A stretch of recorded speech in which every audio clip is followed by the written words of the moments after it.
ready to get started? All right, give us just a few minutes and we will get rolling. Thank you again for being here at Norfolk State University.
Black Star Network is East.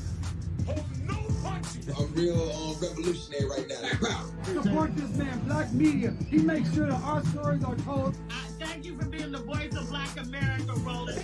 I love y'all. All momentum we have now, we have to keep this going. The video looks phenomenal. See, this difference between Black Star Network and Black-owned media and something like CNN. You can't be Black-owned media and be scared. It's time to be smart.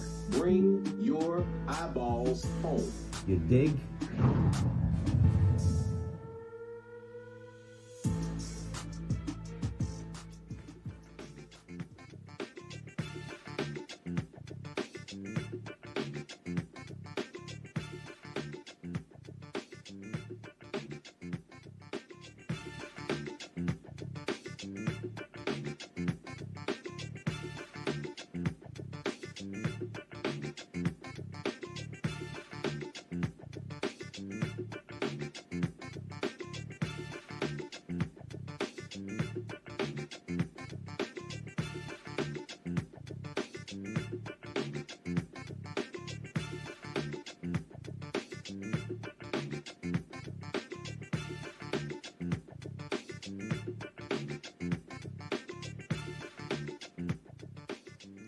Folks, today's Friday, April 10th, 2026, coming up on Roland Martin Unfiltered, streaming live on the Black Star Network. We're here on the campus of Norfolk State University.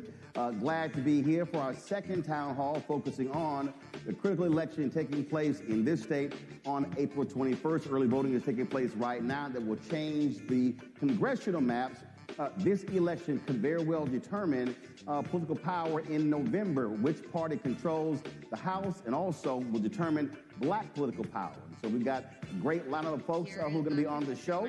Returning, of course, will be Senators Tim Kaine, Mark Warner, also Virginia House Speaker Don Scott, and of course we have the quiet, demure Louise Lucas, who is going to be on the show as well. And we'll also show you some of the Black Party happening here in Norfolk State. I'm Roland Martin Unfiltered on the Black Star Network. Let's go. He's got it. Whatever the miss, he's on it. Whatever it is, he's got the scoop, the fact, the find. And when it breaks, he's right on time and it's rolling. Best believe he's knowing. Putting it down from sports to news to politics. With entertainment just for kicks, he's rolling. It's on go, roll, y'all. It's rolling Martin, yeah. Rolling with rolling now. He's funk, he's fresh, he's real, the best, you know he's rolling Martin now.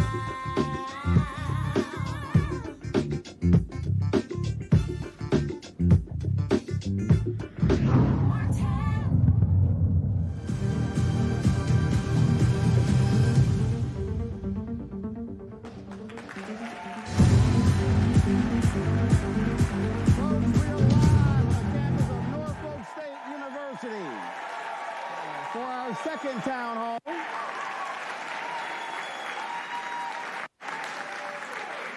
So clearly, Norfolk State was paying attention last night. So we were, of course, at Virginia State University. And I said, all right, Norfolk, Virginia State was first. Y'all got to show up and show out. And so y'all definitely have done that. Glad to see everybody here in the house. It has been quite a busy month. Early voting is taking place right now in Virginia to change their congressional maps. Right now, there are 11 congressional districts in Virginia, and this map will be 10-1.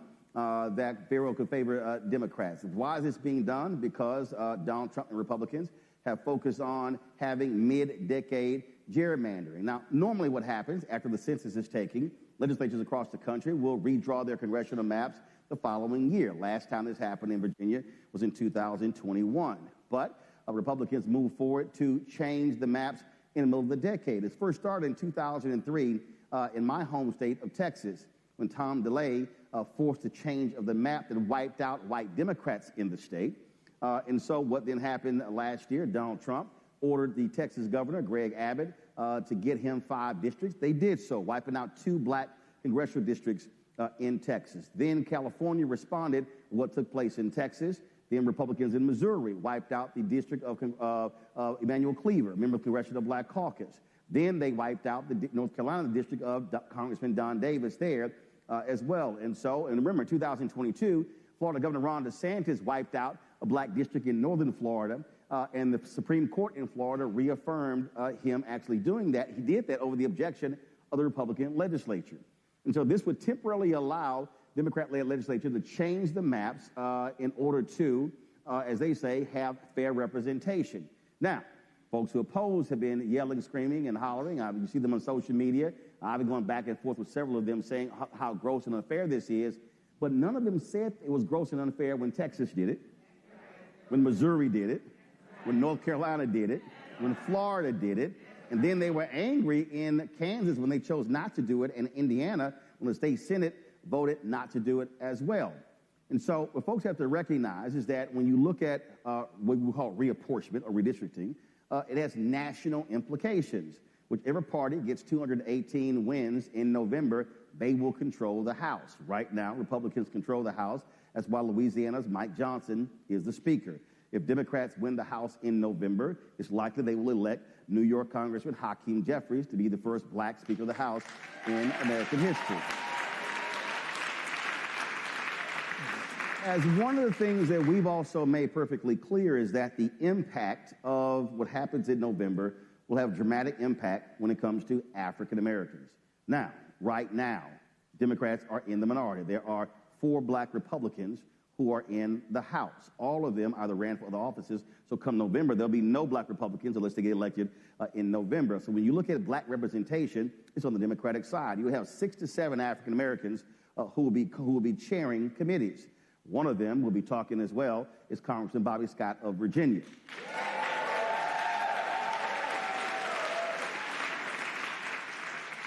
Then, of course, you may have upwards of 30 CBC members being chairing of subcommittees.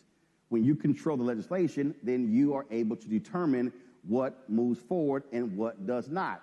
You can ask Glenn Youngkin that when Louise Lucas said, "We ain't building your stadium."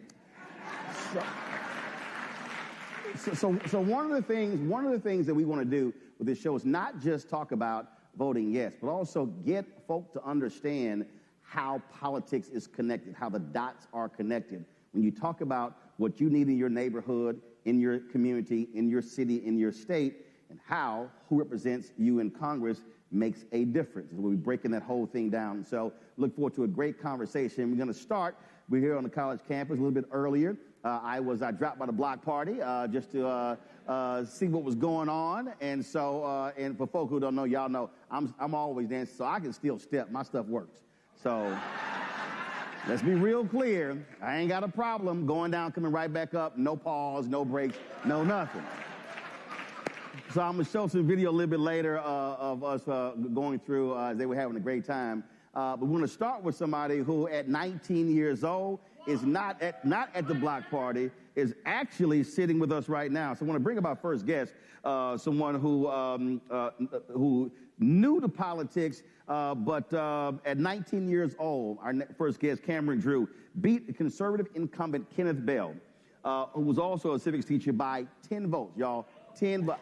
I ain't. Hold up. Go back. See, y'all, he's so new, he don't understand how this works, okay? So you're supposed to go back down the steps and explain to you how this is done. You got to wait to be called up. He won the election by 10 votes in November, and we always talking about we need more younger folks involved. Well, he accepted that call. Put your hands together for Delegate Cameron Drew.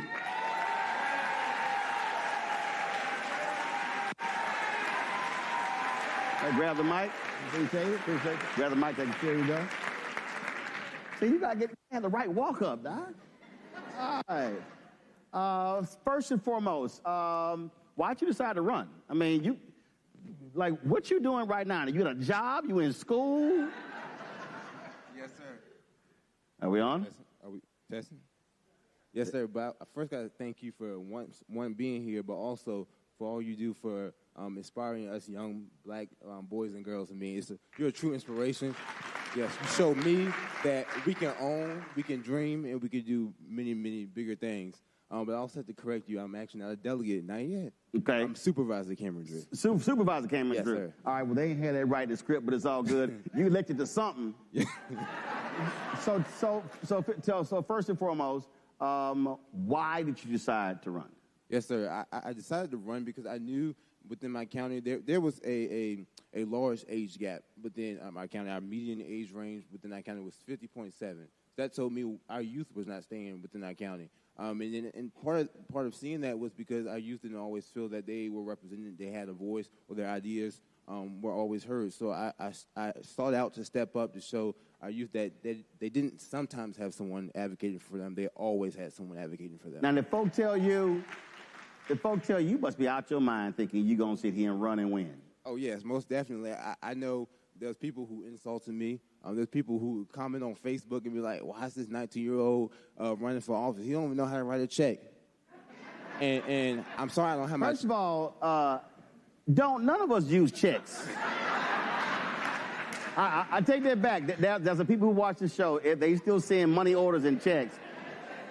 But 98% of the people use PayPal, Venmo, Zelle to support our show. You're right. So yeah, they might want to use another one. So they were making jokes, they were laughing, and you said, all right, I'm going to show y'all what's up. Exactly. And I sought out for this office. I mean, I stepped up. I knew that people were doubting me, and I knew I had to show them, well, not show them, I knew I had to prove to them that I was ready for this office. So I was out knocking doors. I was working for another campaign. I was also coming back home and work for my own campaign.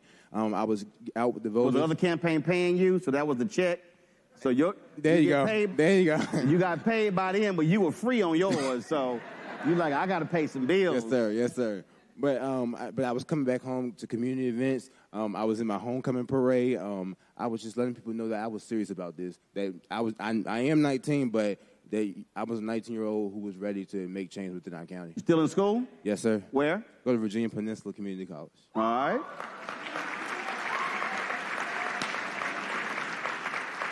So how do you juxtapose your college work and your supervisor work? It's all about which time takes precedent? The college work, and they both take precedent. They're both at the top of my list. It's all about time management. Understanding that I knew I was seeking this role. I knew it would be challenging and rigorous sometimes, but I knew that in stepping up in this role, I needed people around me who would support me and uplift me. And I'm grateful for my family. I'm grateful for my friends. My faith has helped me down within all the work that I do, but I'm also one of my biggest supporters is actually my advisor. She's here. And when I say that, people be like, oh, he's 19. Well, I'm actually 20 now, but he's 19 and 20 and has an advisor. Yes, I do have an advisor because she is who helped me keep me grounded and help me with my works. Well, first of all, you're going to say you got an advisor. You're supposed to shout out your advisor. My advisor is, she back there, Mr. Skylar Jefferson. All right. Y'all put the camera on her. There you go. All right, there you go. All right, so how large, how many folks do you govern? How large is the budget? So our budget is about $62 million. We're a small county, but only 6,500 people. I represent about 1,180 people within my district, and I won my vote by only 8 votes. I think that's truly important. Not only that, yes, I beat my high school government teacher who taught me a lot about government. Yeah, that's important. But hold on, stop, wait a minute, hold on. The person you beat was your high school government teacher? Yes.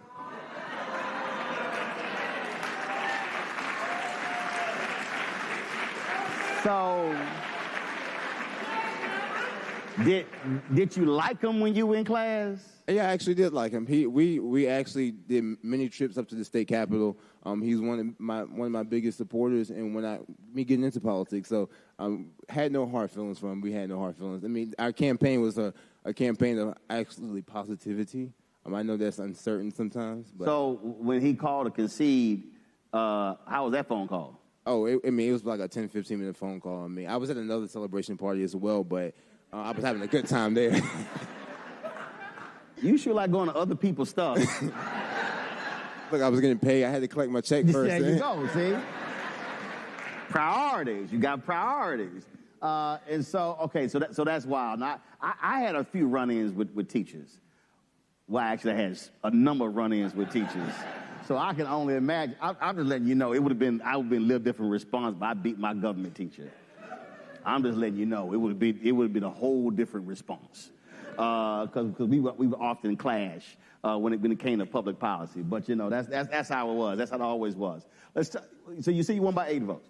And I am constantly trying to explain to people how every vote absolutely matters. And even with this election taking place right now, getting people to understand that you can't sit out. Again, your race is a perfect example. If 9 folk chose to sit out, those 8 chose to sit out, you're not sitting here. And so how do you convey, because when you look at the numbers, the people that vote the most, y'all clap if y'all in this group are 65 plus, clap. So if you are 54 to 64, clap. If you are 44 to 53, clap. All right, so if you are 35 to 43, clap. All right, so if you are 18 to 33, clap. Now, when we look at numbers, the group that votes the most, 65 plus, they turn out. They gonna vote. The people who vote the least are 18, 29. And when I hear folks at that demo, you being 20, folks say, I'm sick of these old folks who are telling us what to do. I'm like, well, they show the hell up. Politics is about participation. So if you don't show up, you're not going to be represented. And so how do you convey to folk in that hard demographic, 18-29, why they have to be engaged in politics, whether it's local, state, national? I think it starts with us understanding how do we want to see what change we want to see, but how do we want to live our lives? We see now day to day prices are going up. I mean, gas is expensive. I drive a Honda Accord, and I was paying $35. Now I'm paying $42, $50 to put gas in my car. And I think also you barely got a license too. I've had my license for almost 3 years now. Okay. Like I said, you barely got a license. But also understanding that as young people, we're a generation that we're sometimes selfish. So when we go out to vote, we have to vote for our best interest sometimes, not always voting on what party lines or what our parents say. But how do you also explain to them also not to get wrapped up in personality? Because I've had a lot of young folks who say, well, I'm not feeling that person. And I keep saying, listen, one of them are going to win. So you can sit here and say, I'm not feeling them. I said, but it's not always about how you feel. It's about how you're going to feel after they win. Yeah, and I think it's just them understanding that, I mean, it's like you said, it's not about how you feel. It's about what they intend to do. And sometimes you got to look past the feelings and what they say on the outside and look what they plan to do on the inside with their policies. I mean, I think that's truly important and important for us young people to understand that it's not always about how we feel and how we expect our electeds to do. We must hold them accountable, and we must ensure that when they get in office, no matter how we feel, how they feel, that they are doing the work that they promised that they would do. Last question for this election here. How have you been communicating and traveling and talking about how folks should vote in this election? Yes, sir. So I've actually been door knocking. You see, door knocking don't stop, even when you become elected. I thoroughly enjoy it. I actually be door knocking all next week, telling people that, hey, you need to get out and vote, not just on April 21st. We need to vote early. And I mean, if I encounter some people that's going to vote, no, I may tell them, hey, you go vote April 22nd and see what you're going to get. You may not get nothing, but, hey, at least you tried to vote. All right, April 22nd going to be a little too late. Exactly. All right, then. Well, Cameron Drew, Supervisor Cameron Drew, we certainly appreciate it. Good luck in school. First of all, when you going to finish? I'll be done in May, actually, and I'm headed over to my 4th year. And what's that going to be? Virginia State University. Okay. And you'll be, look, he's back to Howard, Hale State. And you'll be majoring in what? Business administration with plans to minor in political science. Business administration, minor in political science. Gotcha. You plan on pledging? That's the only answer. Yes, sir. Just letting you know that's the only answer. All right. So if you plan on that, you can put your little mega hand down. And, you know his grade point average is too high to pledge Omega.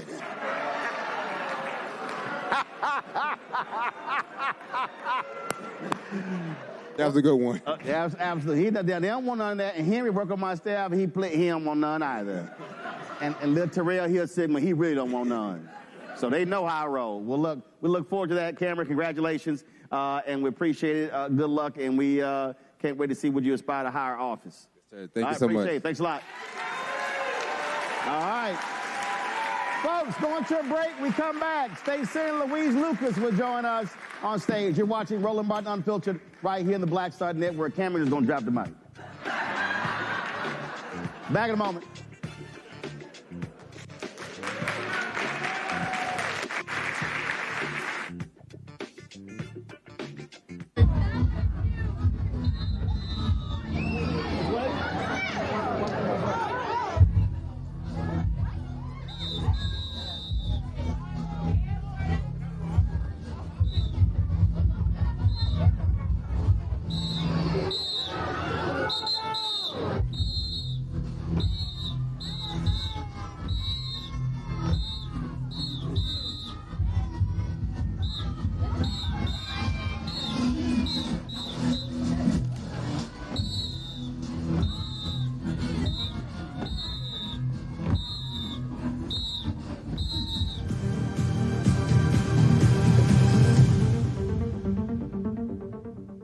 Why does it feel like we're going backward? Voting rights under attack, schools stripped of funding, Black history erased. This is the Trump MAGA agenda. They want to take us back.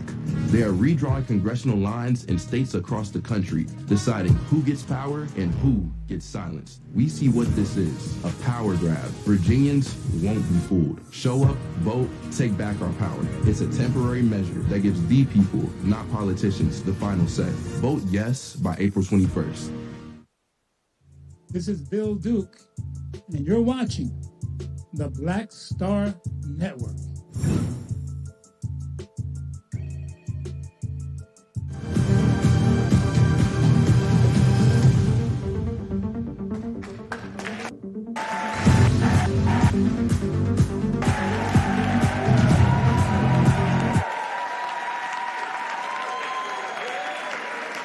Folks, welcome back to Norfolk State University. We'll continue our conversation. Joining us right now is State Senator of Virginia, Mamie Locke. Put y'all hands together.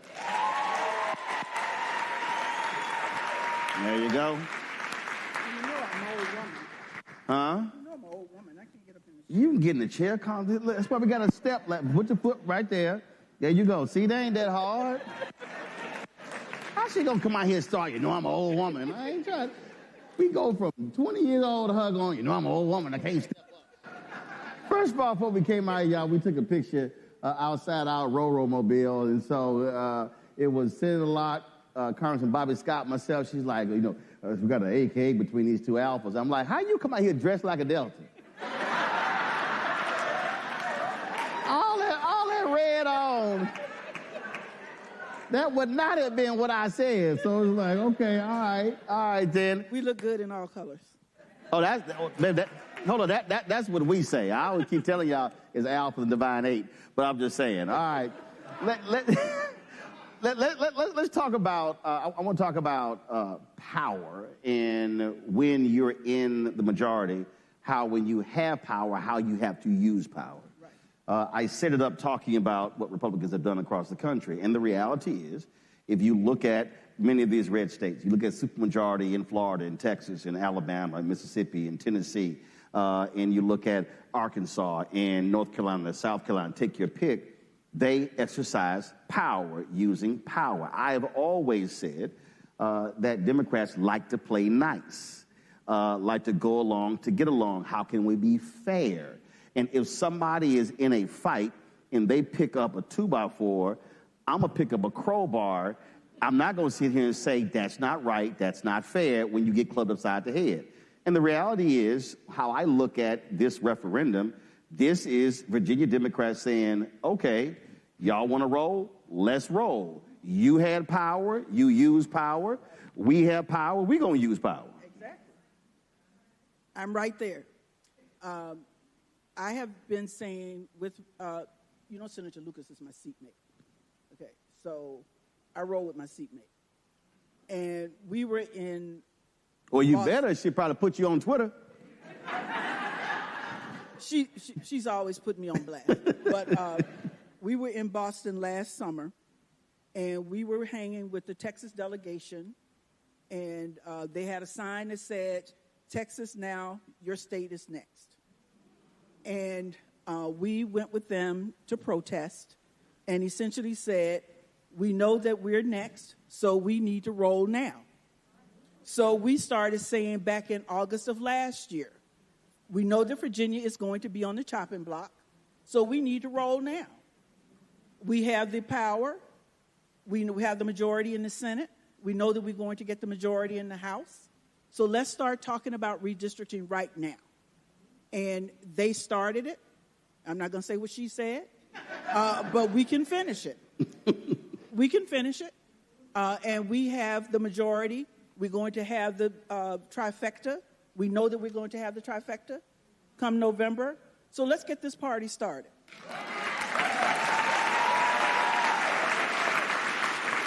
So for folks who are watching and listening who don't know, just give folks a sense of what having the trifecta, what you've already accomplished in a short period of time. There were several pieces of legislation that we have been putting in year after year after year since 2021, 22 that have been vetoed by the previous governor, Youngkin. And so we knew that by having that trifecta, having a majority in the House, having a majority in the Senate, that we could now get this legislation done. Minimum wage. We passed that. It has been signed. Paid family leave. Put it in again. It has been signed. Collective bargaining on the governor's desk now. A bill that I've been working on for years dealing with folks' unconscious bias in medical care. It has been signed. 3 constitutional amendments, not the one that you voted on the 21st. 3 other constitutional amendments dealing with marriage equality, reproductive health care, and a constitutional right to vote. Those 3 amendments are on the ballot. In November? In November. Yeah. We've been working on those for years. They will be on the ballot in November. We have been working on legislation that had been vetoed for several years in a row. We've been able to get all of that legislation out, passed, signed by the governor. So dealing with all kinds of issues with, he pulled us out of Reggie, which deals with environmental issues. We got us back in with that. So we've done a lot in this last session alone. See, the reason I wanted you to lay those things out, because what I often hear when I travel this country, folks say, Democrats make promises, but then when they have the power, say why we can't do it. Then when you watch the twice impeached, criminally convicted felon in chief, I don't call him president. That's forbidden even on my show. You can't put that in the script. Right. He gets in, and there's no such thing as a line. He will do whatever he wants to do. But that is called, it's abuse of power, but it's also the exercise of power. Right. And when people say, I'm checking out, it's because they say, wait a minute, I voted for you, but you still didn't do it. Mm-hmm. And that's why it's important to lay those things out, because that's called delivering on what folks said we're going to do. If you give us the power, we're going to do this. So you're actually delivering on, by giving us the power, we actually did it. Yes, we said we were running on affordability. We made those promises, and we kept those promises. And as you mentioned, the convicted felon, one of the things that was said on the constitutional amendment about restoration of rights was I was accused of allowing people to vote who had not paid their fines and fees. And I said, well, as far as I'm concerned, that's a poll tax on individuals. I said, and how are you going to come at me on talking about individuals who are convicted felons, paid their debts to society, getting out of jail when you got a convicted felon sitting in the White House?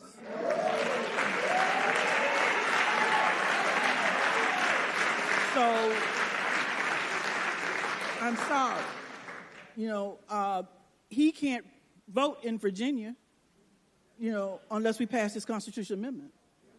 So let's pass the amendment so he can come to Virginia and vote. And again, and we talk about what happened when you have power. For instance, when Amendment 4 passed in Florida, that restored the voting rights of formerly incarcerated upwards of 1.4 million people. What the Republicans in Florida then did was they then took it to court and said, oh, no. We know they voted for it, and it passed. Big numbers in Florida, but they then said, no, you have to your point, no, all fines, penalties must all be paid. And then the Florida Supreme Court, appointed by Republican governors, affirmed what they actually had to say. So that was their way of still trying to stop those folks from being able to vote. Now, folks like the Florida Rights Restoration Coalition raising money to pay many of those fines off. But those are the ways that Republicans in this country, in numerous states, have tried to deny people the right to vote by coming up with every possible way to prevent them from voting, whether we're talking about formerly incarcerated, whether we're talking about banning ballot drop boxes, whether we're talking about ending or curtailing early voting, Sunday voting, you name it. And the same thing, we still see it happening. And if you do not use the law and to change those laws, then we're going to see exactly what's going on, which is also why many states are calling for a state voting rights act.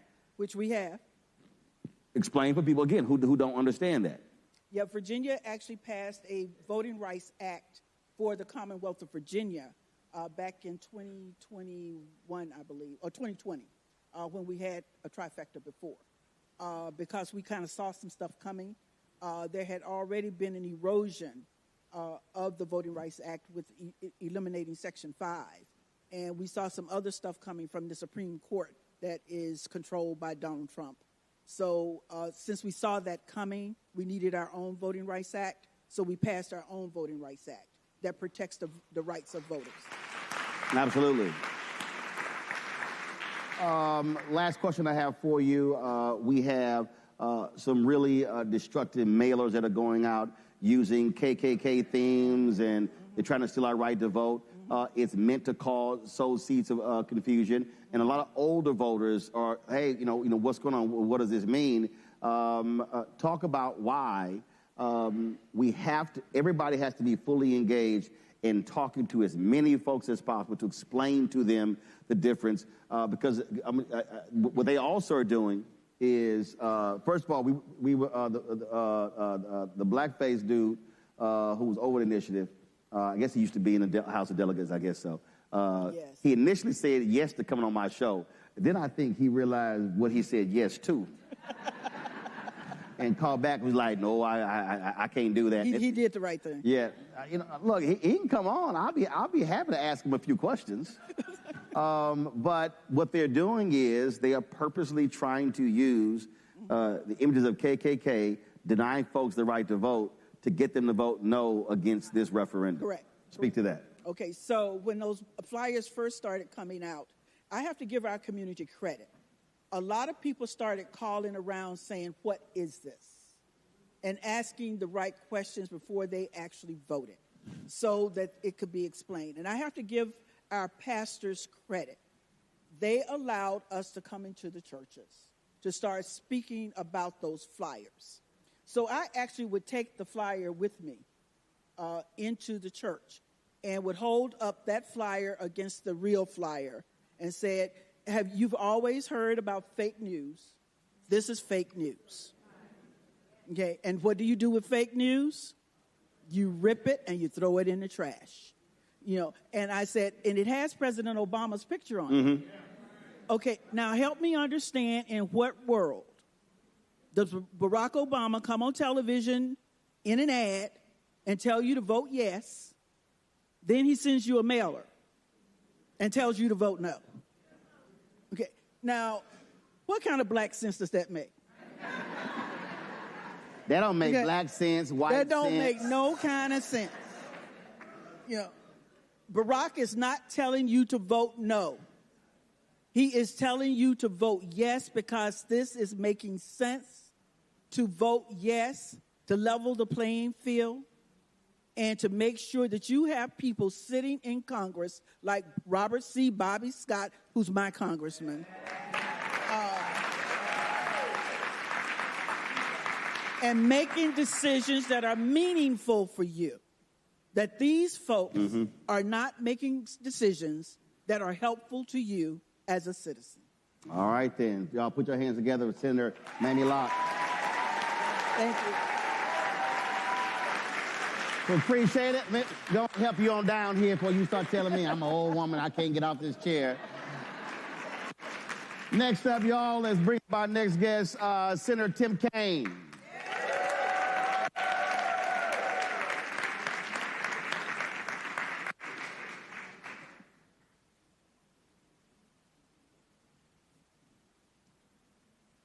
Come on. Let's go. Put y'all hands together for the senator. See Cameron? Where's Cameron? Where's Cameron? See Cameron? See, he waited. He was like, hold up. You got to wait to bring me up. See, there you go. There you go. Grab the microphone right there. Glad to have Norfolk you back. State. We're see you guys. We're chatting with you last night and talking about many of these issues.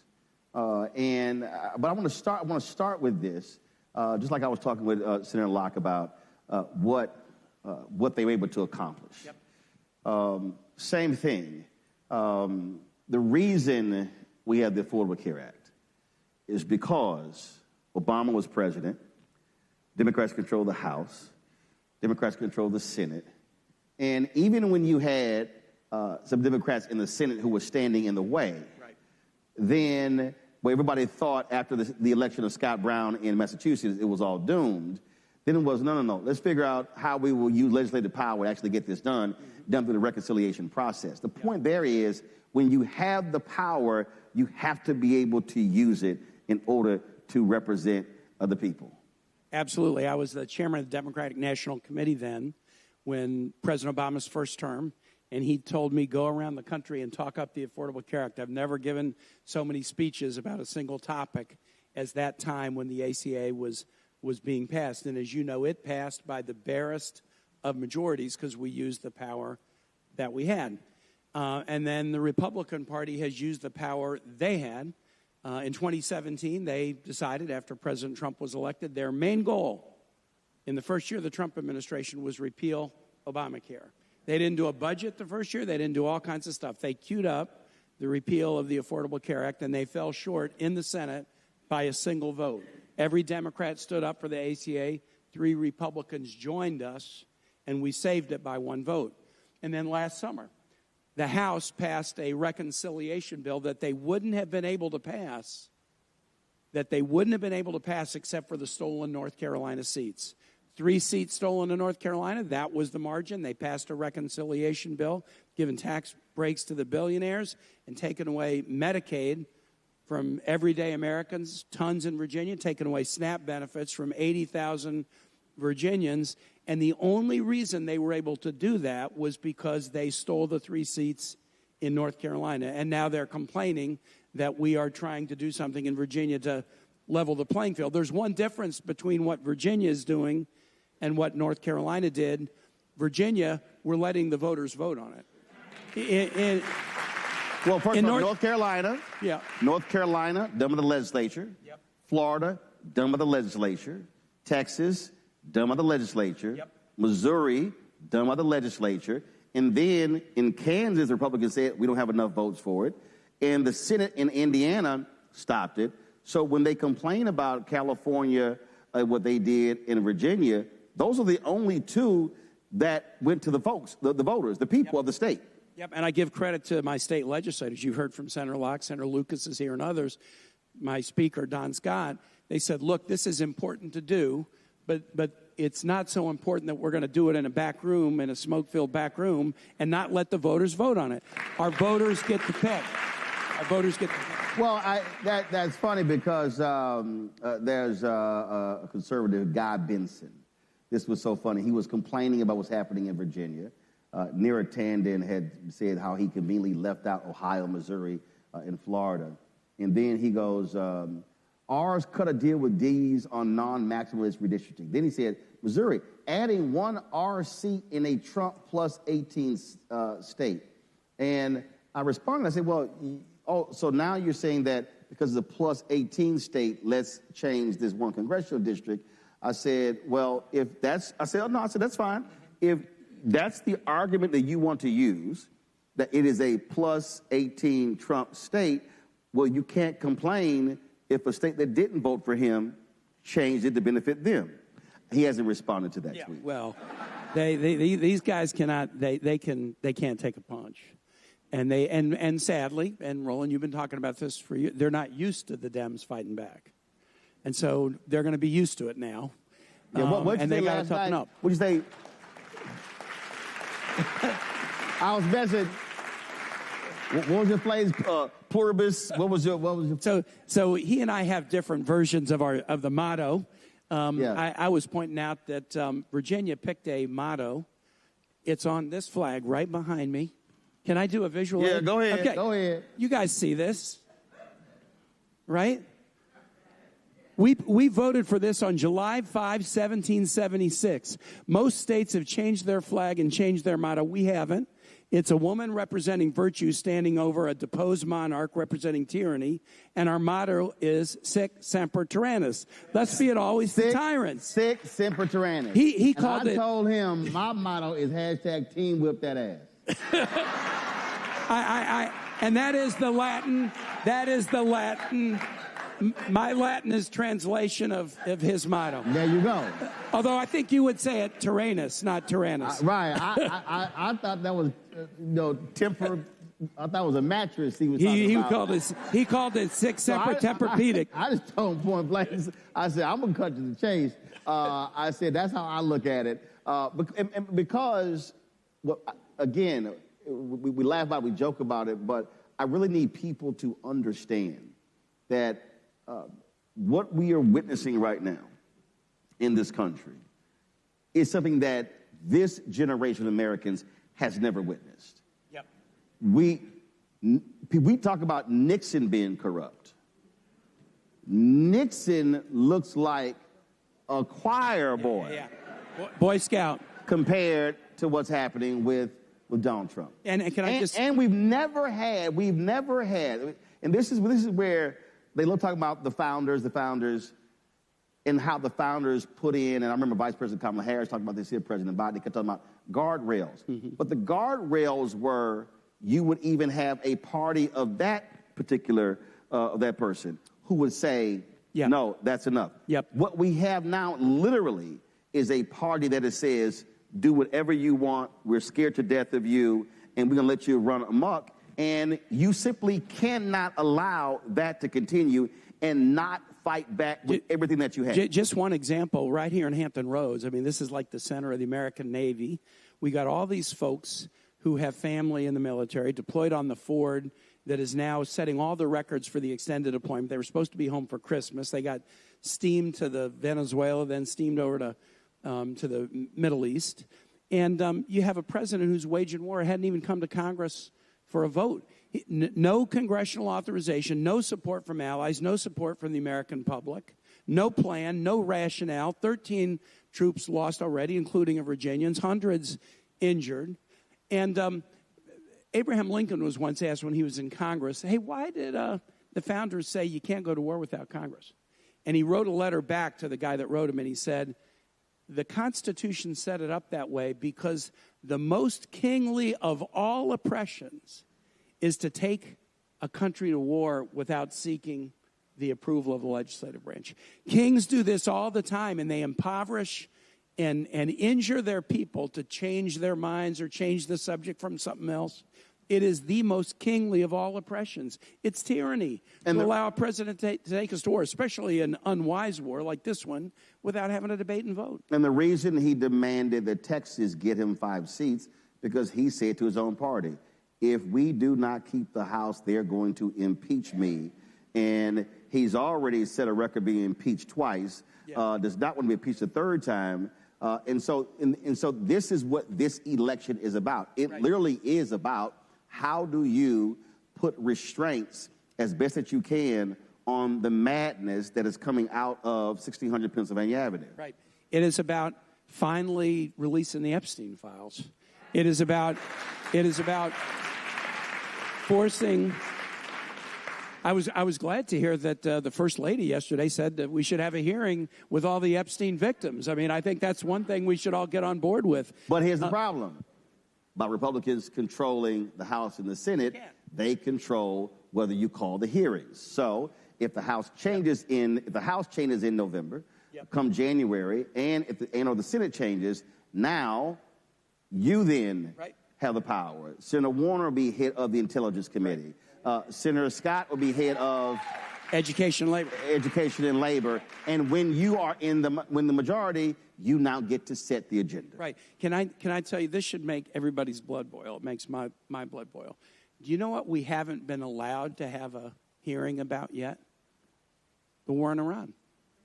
I mean, we have been at war for 40-plus days, and there's not been a single public hearing about it in either house because the Republican chairs of the Armed Services Committees, they don't want to put the witnesses on stage in public and have them answer questions. So they bring us into the classified setting, and they give us classified information that we're not allowed to reveal. And so when I meet parents here in Hampton Roads and they want to ask about whether their kid will be deployed or what is the goal here or what is the plan, even when I know the answer, Roland, I am not allowed to answer the question because they will only give us this information in classified. As soon as the Democrats have a majority in either house, all of these things that they're trying to put a gag rule on, we can get out in the open.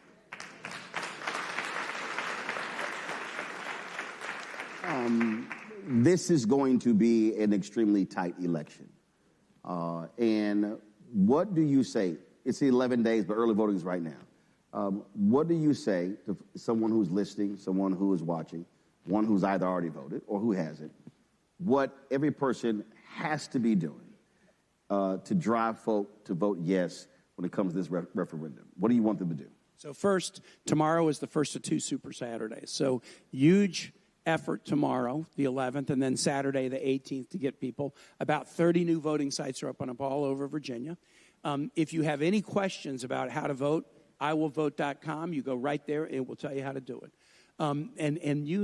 This is so very, very important because these cuts to Medicaid. I was in Farmville, so you know Farmville in Southern Virginia last week. The labor and delivery ward at the hospital in Farmville closed down at the end of December because of the Medicaid cuts that the Republicans were able to make because they stole the 3 seats in North Carolina. Just those 3 seats. You can't have a baby at the hospital in Farmville. You got to drive a long way to get to Lynchburg. And so 3 clinics in the Shenandoah Valley have closed. 80,000 Virginians have lost SNAP benefits already. So share that story. Go out and vote tomorrow if you haven't at these sites all over Virginia. The good news is, again, credit to the state legislature, they have given you 4 ways to vote. You can vote by mail. You can get a ballot by mail and return it in person. You can go vote early in person, like tomorrow, or you can go vote on Election Day. Those 4 ways to vote maximize the convenience, and there's no excuse not to take advantage of it. Absolutely. Sarah and Tim Kaine. All right, thanks, Roland. Roland. Appreciate it. Thanks a lot. I appreciate this. Thank you. Yes, sir. And I think we'll do this. I think we'll land it. Going to a break. We come back. We are going to have to, it's going to be hard trying to get her to talk. So our next guest is Senator Louise Lucas. You're watching Roland Martin Unfiltered on the Black Star Network. All right, thanks again. I appreciate it. It's going to be good.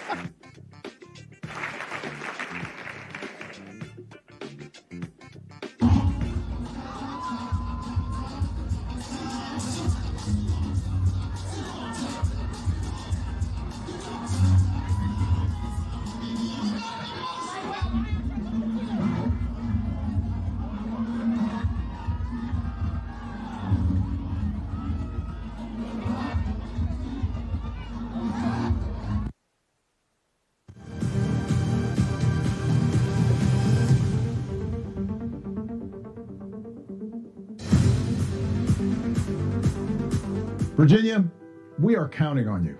Republicans want to steal enough seats in Congress to rig the next election and wield unchecked power for 2 more years. But you can stop them by voting yes by April 21st. Help put our elections back on a level playing field and let voters decide, not politicians. This is the responsible thing to do. Help us chart a better path forward, Virginia. Vote yes by April 21st.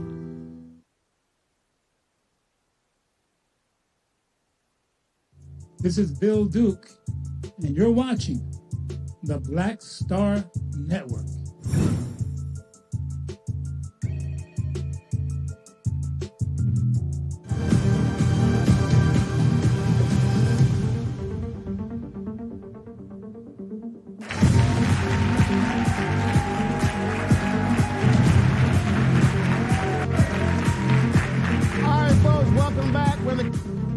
State University, glad to be here. We are, of course, of this referendum that will take place on April 21st. Voting takes place right now. And somebody who was driving this, pushing this, even when other people said, you've got to be outside your mind and doing it. She joins us right now. She comes to us a fierce fighter. And I can tell you this here, other state legislators who said, if we had a Louise Lucas in our state, it would be off the chain. But just put y'all for State Senator Louise Lucas.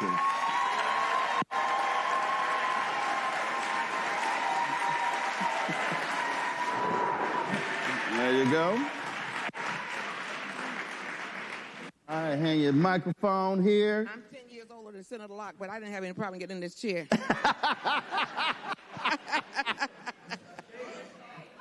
and then the Delta comes out here in this green. Oh, well, let me explain. Go ahead. Look, I spent 8 years on this campus getting my undergrad and graduate degree. So the green is for Norfolk State University. Behold! All right, let's go. See it? I thought you about to say you were because you're Lynx. That too. John, please, listen. My wife a Delta and a Lynx. Y'all meet too much. Yeah, we do. Y'all meet. I told both y'all national presidents, y'all meet too much. and somebody said, Rose, why you work so hard? I said, easy to pay for all that Delta and Lynx stuff. Lord have mercy. Anytime my American Express ping, I'm like, I know what that's going to. Well, did you see I was down there sitting between 2 of my former governors, Tim Kaine and Mark Warner? They wanted me to make sure that I tell everybody, don't blame us for those maps. Louise drew those maps. Let's talk about it, because when you were champion 10-1, 10-1, 10-1, that was Democrats who were saying, Senator Lucas, we shouldn't be doing that. I mean, yeah, they were going at you. Well, look, you know what? And even though I'm telling you, we wouldn't have a stronger supporter of this map right now than Speaker Don Scott, but I was in Boston with Senator Locke when we went down to the State House when the Texas delegation had come to Boston because they needed to get away from Texas. And I was on TV, and Congressman Scott didn't call me, Speaker Don Scott called me and said, lady, what are you doing? And I said, I'm joining the Texas delegation. They said, somebody else's state is going to be next, and it might be Virginia. I said, so let's get in this fight, because I wake up every morning with a fight in my heart. So you telling me the Speaker of the House of Virginia, who's from Texas, who's from Texas, who went to a little smaller school, Sterling High School. First of all, they claim to be the rival of my high school. He know they are not a rival of Jack Yates High School. He know better. So he said, what are you doing? He saw me on TV. He was in Boston, and he said, lady, what are you doing? And I said, I'm joining the fight. He said, but how do you know Virginia's going to be next? We don't have to be. They're coming forward, so we're going to just go in and start drawing our maps. And he was like, can you chill for a few days? And you said no. I told him yes. I chilled for 7 days about that. And on the 8th day, the sun came out. And when we got back to Virginia, the first thing I did was I took to Twitter. As a matter of fact, I didn't wait to get back to Virginia. I started in Boston. And I started talking about, okay, in order for us to try to level the playing field, the orange man has asked for 5 seats. And guess what? If we go back to Virginia and we go to a 10-1, hey, that's part of the battle won right there. And again, there were people who were saying, no, Oh, my God. Stop it, don't do it. I had people calling me and said, well, can we do 8-3? And I said, why are we going to spend the time, effort, energy, and all that damn money for an 8-3? Because I know you probably were like, really, I want 11-0. But you said, I give up 1. And then the next proposal was for a 9-2. And I said, that won't do either. And I held out for the 10-1. So I want to stay there because I spent a lot of time really trying to walk the audience through when you have power, how you use it. But this is also why when you elect someone, you want to elect someone who is going to be a fighter, who is going to be a fight. And if you do not have the power, then you can't do what you just described. Exactly. Then if you don't have the power when you're in the majority, then you can't hold out to get what you want. Let me tell you something. We have the kind of power in the Virginia legislature now that we are not likely to ever have again with Speaker Don Scott and with me as Chair of Finance and Appropriation and President Pro Tem, Luke Turian as Chair of House Appropriation. How long do you think it will take, if you look at just the line of succession, for us to line up like that again? So we have an inescapable responsibility to do all we can for as long as we can, for as long as we have this power. And again, I want to juxtapose that with what Republicans are doing in D.C. Project 2025 was all about if it lines up and then we control the Supreme Court, we control the House, we control the Senate and the White House, we can run the table. That's what that was. And they told everybody, this is what we're going to do if we actually win. And there are people who said, well, I don't think it's really going to happen. Now those same folks are saying, I can't believe it happened. I'm like, what the hell? They told you what they were going to do. It was right out in plain sight. And a lot of us did rallies and we did town halls. We did everything we could to try to get people to understand what Project 2025 was going to mean for them. And they listened, but I'm not sure they all understood it. But I tell you what, a lot of folks understand it now, which is the reason why you have an opportunity now to reverse some of this crap. I'm going to be cool here. I'm not going to use my shipyard language in here tonight. Okay, first of all, Congressman Scott, remember the show is Congressman Scott is sitting there on that front row looking at me. He gave me a very nice, can we applaud Senator Lucas? She didn't use any shipyard language tonight. I'll try to get through the night without doing it. You got to understand, first of all, I own this shit. So let me be real clear. That I don't have a boss. I'll tell you what. So the show's called Unfiltered for a reason. I'm unfiltered. No, really? No. I would have never said that. But I just want to say to you, we have an opportunity here in Virginia to set the tone for the nation. And that's the reason why each of us have gone out and we've done individual videos, we've done group videos, we put out mailers, and some of us are even putting out door knockers. We're doing signs and social media. We're doing everything we know to do to make sure people know not to guess, vote yes. Let's hear it. Don't guess, vote yes. I guess they got it. They got it. I guess they got it. And we want everybody to go and get somebody else and take them to the polls early. Well, see, that's the thing that Bishop William Barber and I were talking about this year. And what often happens when we talk about voting, we're talking about it in the macro. Man, if we could get everybody to turn out. I said, well, first of all, you can't just hope and wish and pray they turn out. You've got to put some work. You've got to organize and mobilize. And when I travel this country and people say, well, what can I do? I said, I'm not going to ask you to go start an organization. I'm not going to ask you to try to organize a town hall. I said, all I need for you to do is you as an individual to go ask 5 people. But then I want you to ask those 5 people to ask 5 people. Well, I can and then say those 5 to ask 5. Now, and what then happens is you now begin to see how it multiplies. Try to make it as narrow as possible and as simple as possible, because people just believe, well, I don't have any power. I can't do this here. I'm not known. I don't have a big name. I said, I guarantee you there are 5 people who you know, Absolutely. who you talk to in text on a regular basis, who you can talk to. And let me tell you something. Last night was a powerhouse. The moderator for the program was Delegate Cliff Hayes, and they had Omega Psi-Phi had the 93rd convention here in Norfolk last night. And there were 500 brothers and sisters of D9. And before they left there, we had them all saying, don't guess, vote yes. And we asked each one of them to go out and find every able-bodied person who's registered that they know, get them to the polls early because we want to be able to bank those votes. And then whatever is left, go back and scrape them all up and take them to the polls on the 21st. Virginia is in a very pivotal position. The eyes of this nation is on us. We got to shine. So what we going to do? Don't get, vote yes. Well, Senator Kane mentioned 4 ways to vote. And as you were walking through, you said every registered voter.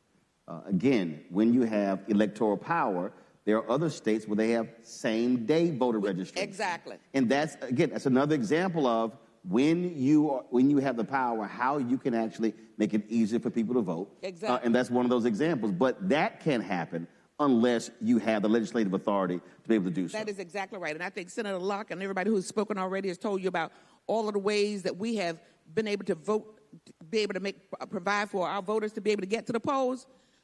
I mean, and there's so much good stuff on the ballot this year. We've got those constitutional amendments. Look, if ever there was a time for people to feel energized, now is that time. And, you know, look, sitting between 2 of my former governors, they always said, and especially when it was their time to run, that this is the most critical election of our lifetime. Of course, it's always the most critical time when it's their election. But this is perhaps the most critical time in our lifetimes for us to go to the polls and vote, because you need to be voting as if your lives depend on it, because in some cases, it really is. You know, I'm sitting here now as a mother, as a grandmother, and as a great-grandmother. And I tell you what, I'm going to have these boots on the ground.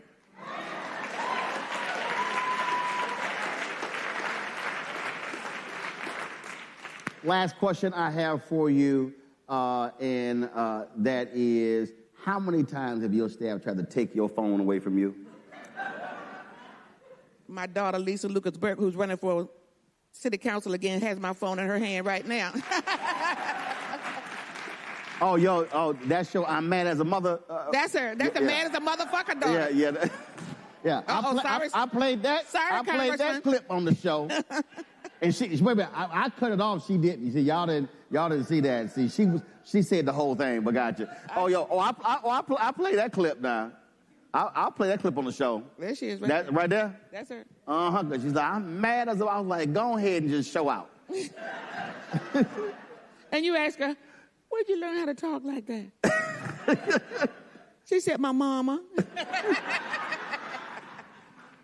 I said it earlier in terms of other legislators want to have that courage. What do you say to a legislator in Virginia, in other states, who's afraid to lead as hardcore as you are, who say, well, that's really not my style, we shouldn't do that, when the reality is the public, when I travel this country, when I see young voters loving them, Auntie Maxine, loving them when they see fighters. I mean, Congressman Al Green, he goes places and the folks are like, man, I'm sure glad you're shaking that cane, because we're in a moment where voters say, I want to see somebody who's swinging on our behalf. That is exactly right. And I can tell you, I think that is in large part the reason why I get invited to so many forums, to so many rallies. And I can tell you, I talked about the Omegas for last night, but I was invited to speak to the Young Dems at their convention this year. I'm old enough to be their great-grandmother, some of them. They love me because they said, we like it when somebody fights. We know you're fighting for it. That's how Cameron got elected. Knocking on doors, and people know that they're going to have somebody who's going to be speaking the language that they know, speaking on the issues that are important to them. That's what matters. Do we still knock doors? You bet your sweet bippy we do. Well, I've never been as scared to swing, so that's what I do on the show as well. And so I like it when I see folk who are willing to fight because in the times that we are in, we literally, when you say it's life and death, when you talk about rural hospitals shutting down. That's correct. That's actually real. Bishop Barber told me several years ago, he was it was a parade in North Carolina. He said a redneck came up to him with a Confederate flag draped around his neck, and he said, he had tears in his eyes. He said, Bishop, I don't agree with you on a whole lot. He said, but I appreciate y'all fighting for our rural hospital. Because the first person that died in North Carolina after the hospitals got shut down was a white woman in a rural town, and she had to go 65 miles and didn't make it. That's awful. And so when we say these things, it's life and death. It literally is when 30,000 people in this country die of hunger every year, but you want to cut SNAP benefits. When you talk about hospitals, when you talk about the increasing number of young people who are getting cancer, so if you're trying to end the Affordable Care Act and they can stay on their parents' health care till 25, that's impacting that. And so it's not a throwaway phrase when we say it's life and death.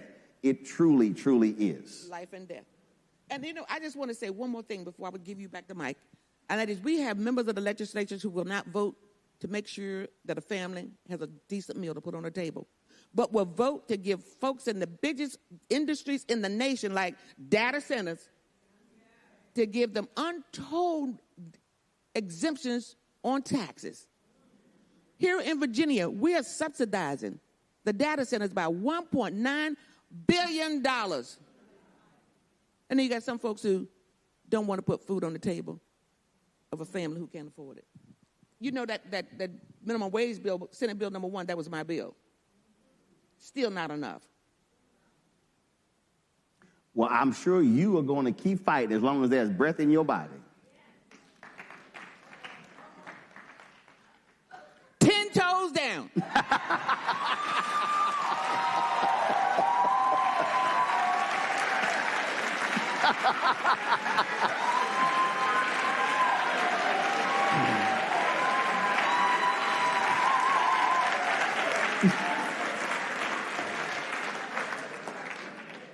I am not going to call Senator Warner up. We're going to take a break. And then we're going to come back. You're watching Roland Martin Unfiltered, the Black Star Network, live from Norfolk State University. Back in a moment.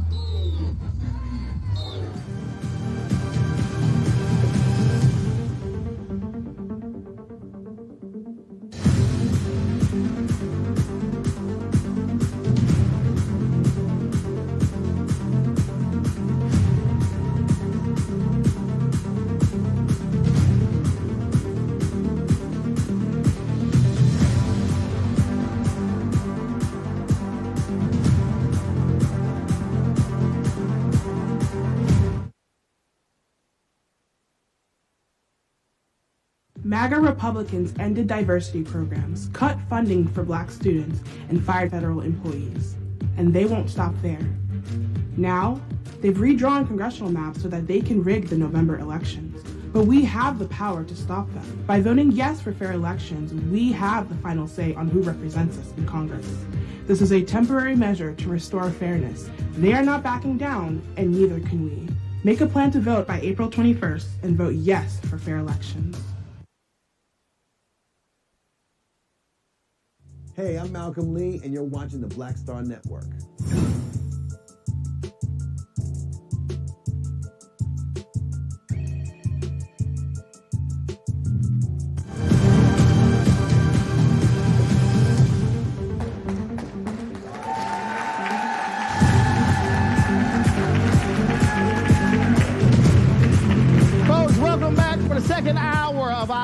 hall here at Norfolk State University. We're walking you through this referendum, this redistricting election here in Virginia that takes place on April 21st. Early voting is happening right now. And not just simply saying vote yes, but walking you through the implications of what happens when you have power, how you use it, how you can be impacted by what's happening in the state, but also what's happening in this country. Our next guest knows this well, spent time as governor in this state, from Virginia. Put your hands together for Senator Mark Warner.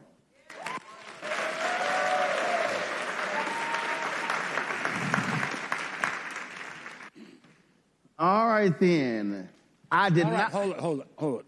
I just want to make clear that I think this was an act of complete discrimination against the old white guy to put me after Louise Lucas. All right, so you could have brought Bobby up. You could have brought Dawn up. No, okay, let's see if we can draw a bigger contrast. No, but here's the deal, though. Here's the deal, though. An Oreo cookie, if it doesn't have the white cream, it's just a chocolate cookie. So I need the Oreo cookie and the white cream to make an Oreo cookie. Who are you going to put and on dunk it in milk? Who are you going to put on the other side of me then? It's going to be the other side's going to be Don Scott. So I'm going to have. See, I got that chocolate, that white cream, and then I got that chocolate. Well, and then unfortunately I ain't got nobody left white, so I can't dip it in milk. So it's gonna be so Bobby Scott's gonna be the chocolate milk. We gonna dip it in. Although I've been working with, knowing, a lot of times agreeing, sometimes fighting with Louise Lucas for 36 years. And Virginia's a better place because of Louise Lucas. She's also somebody you do not want to piss off. That's why I like her. Public policy. It's amazing the number of people who say to me, man, I don't understand any of that stuff. I don't understand how a bill happened. I really believe, granted, it will never happen with this crazy, deranged FCC commissioner chair that we have right now, but we absolutely got to have Schoolhouse Rock 2.0. Because it's so many people, they have no clue what a city council does versus a school board versus a county commission versus a state legislator versus members of Congress. And so explain to folk, really, when you're talking about moving legislation in the Senate, how with this election, how that changes, because most people don't even realize anything that deals with money in Congress, the Constitution requires it to start in the House. Except for the fact that was still when we had rule of law. Mm-hmm. That was when we had a president of the United States that actually believed in the Constitution. And all of that's up for grabs right now. Roland, we're seeing stuff in this country that I never thought I'd see. We talked last night about how, in many ways, America has only at least even started towards the path of having an inclusive country over the last 65 years. It's not been forever, until the mid-'60s. This was aspirational, but because a Congress passed laws from voting rights to civil rights to fair housing, and we thought that this was kind of not going to be reversed. So you don't need to follow all the things. You just need to look at the fact that you've got this attempt to rewrite and whitewash history. You've got the idea that we are going to suddenly not tell the whole American story, but tell a part of the story that, for folks that look like me, we're seeing this take place. This is one of the biggest military communities in America. And the military for so many years was that path, even though it was only 1947 when even the military was integrated, that merit was rewarded. And we now are seeing, through a guy who is frankly an embarrassment to all of us, and Pete Hegseth, who is trying single-handedly to undo merit-based advancement. Look at the fact that he took out a black chairman of the Joint Chiefs. He took out other black generals. Just recently, he has taken out 4 officers, all either black or women. So the idea that you're going to take away the meritocracy, that the military, for all its flaws, that's life and death for people. And then if you get to the point, which we've not really touched on yet, people in this community gave blood, sweat, tears, and lives to have the right to vote. Do not pretend for a moment that this so-called, which we stopped, Save America Act, and Bobby will speak to it as well, this wasn't about voter ID. This was about trying to disenfranchise people. So the idea would be, and get this executive order that Trump luckily won't go through, but put out the other day, said he wanted the voter files from every state to go in and get scrubbed. It gets scrubbed. Guess who's getting scrubbed off the list? And if we don't stop that, and this is the thing, I see that. I see the corruption of our intelligence community. I was chair of the Intel Committee. I'm vice chair now. I see you taking away meritocracy from our military. If you take away people's right to vote, if you will see, and I am up to my eyeballs on this one, this president, I believe, and his, or at least people in his administration, are going to try to interfere in our elections this year. Because if we don't turn out and vote in major ways, so there is no question about what the people of Virginia, where they stand, and we have one corrupted election, I don't know if we ever go back. And if we don't, even if we win, if we don't win and then make sure we have a House of Representatives where Bobby Scott will return as chair of the Education and Labor Committee. And you went through last night the number of CBC members that will become chairs, including, by the way, Speaker Scott. We might soon have the first black Speaker of the House in America if we do our job. But if we don't pick up and even out the unfairness that's going on,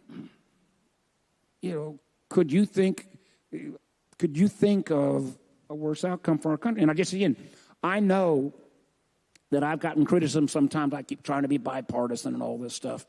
But there is no Republican Party anymore. There is only a group of sycophants to Donald Trump. So to echo what my friend Tim Kaine said, I won't use it in Latin, until there's a Republican Party, enough with bipartisanship, and Louise, let's kick their ass.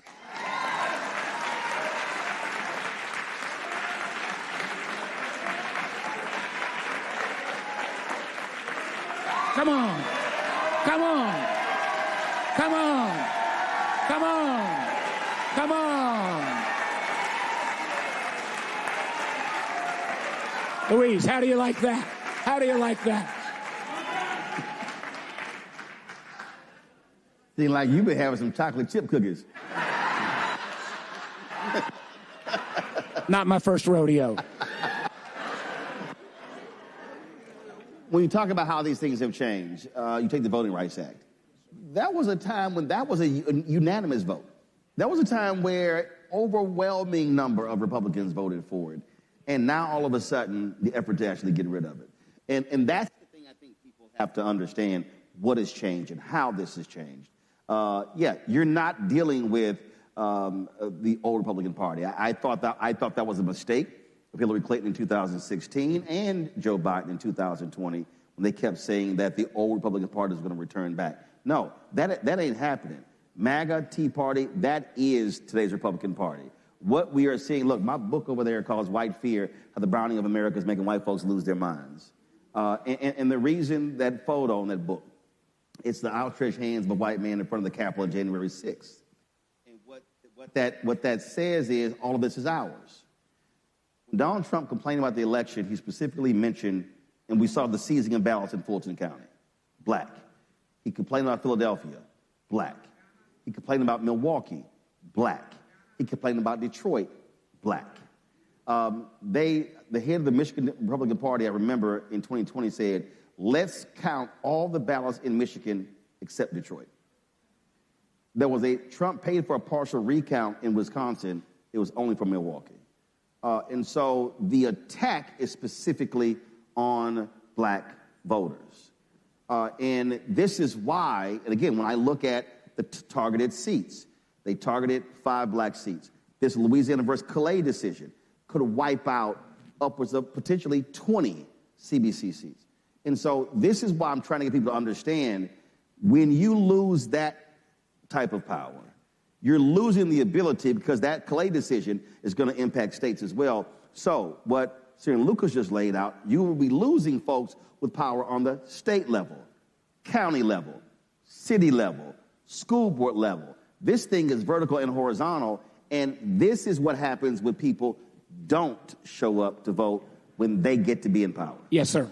Yes, sir. And that, again, Louise mentioned this, but the fact that the one thing I was kind of offended at, Louise, you mentioned a black Speaker of the House. You mentioned a black chairman of the Appropriations Committee. You mentioned a black chairman of the Senate Finance Committee. I would have thought you would have had the respect to mention a black chair of the Democratic caucus in the Senate who's sitting right next to you.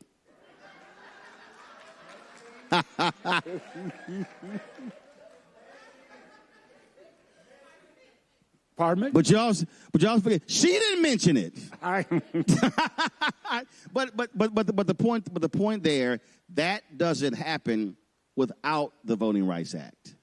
And remember, for so many years, the Voting Rights Act renewal was kind of a no-brainer. It was only in the last 20 years when they went after Section 2, they've gone after all of the enforcement. No, Section 2, Section 4, right. All of that, because the 2008 election is really what set everything off. That was the first time in American history that a higher percentage of black people voted than white Americans. And when Chief Justice John Roberts said, we look at the turnout, so we don't need this anymore. No, fool. That's why there was such a turnout, because you had pre-clearance. You had those different things. And so that's the case. And so one of the reasons why we could not get the John Lewis bill was passed in the House, couldn't get it through the Senate. And again, that's where having the power then determines the ability to be able to get those things passed. What do you say, final comment, what do you say to the person, again, who's watching, listening, or who knows someone who says, man, I hear this, but I'm sorry, none of this stuff really has an impact on my life? What I'd say is we're sitting in one of the great universities, not only in Virginia and in America, a great HBCU. You want funding completely cut off to HBCUs? Don't vote.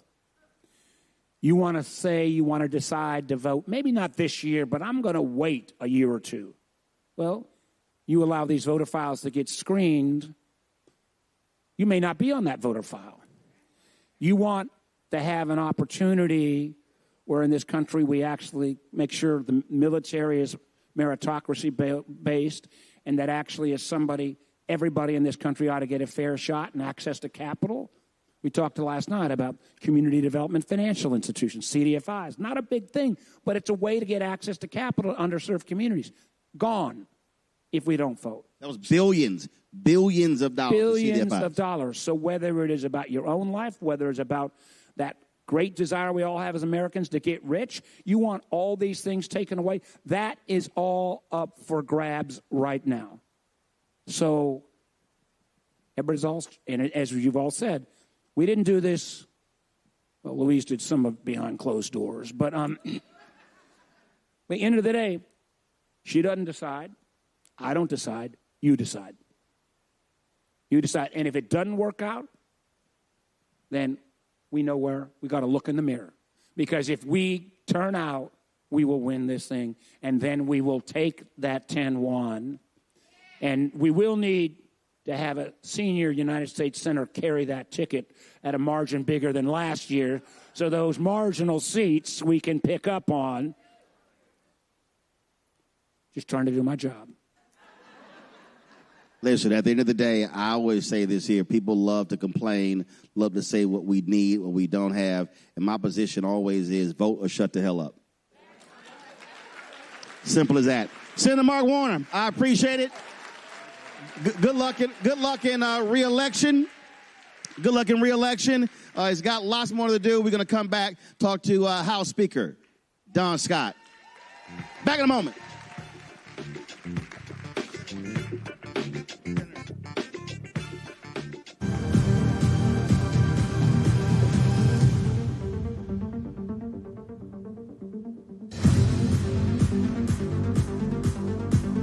Virginia, we are counting on you. Republicans want to steal enough seats in Congress to rig the next election and wield unchecked power for 2 more years.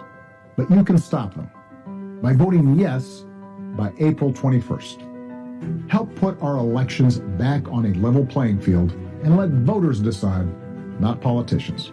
This is the responsible thing to do. Help us chart a better path forward, Virginia. Vote yes by April 21st.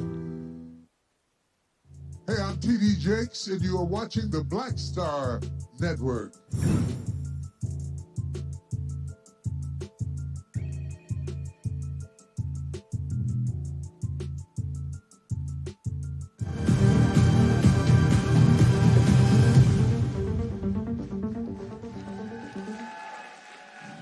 All right, folks, welcome back to Norfolk State University.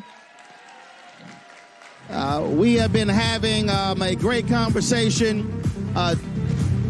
Do me a favor, let folks know if they're not here. Of course, obviously, we stream this. We're streaming on our YouTube channel, our Black Star Network app, also our Facebook page. And when this is over, as soon as this is over, it immediately saves.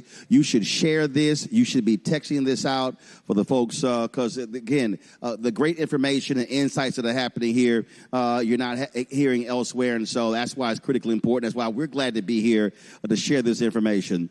Coming up right now, folks, someone who is really taking this state by storm.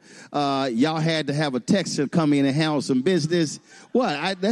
Look, hey, that's where you're from. I ain't hating, I'm stating. Or as we say, don't hate, congratulate. I might let you celebrate. He's a product of that little blue and white Sterling High School. Graduate of Texas A&M University. He plays the mighty Pi O chapter, Pi Omicron, at Texas A&M, same as I did. Put y'all hands together for the first black Speaker of the House in Virginia, Don Scott.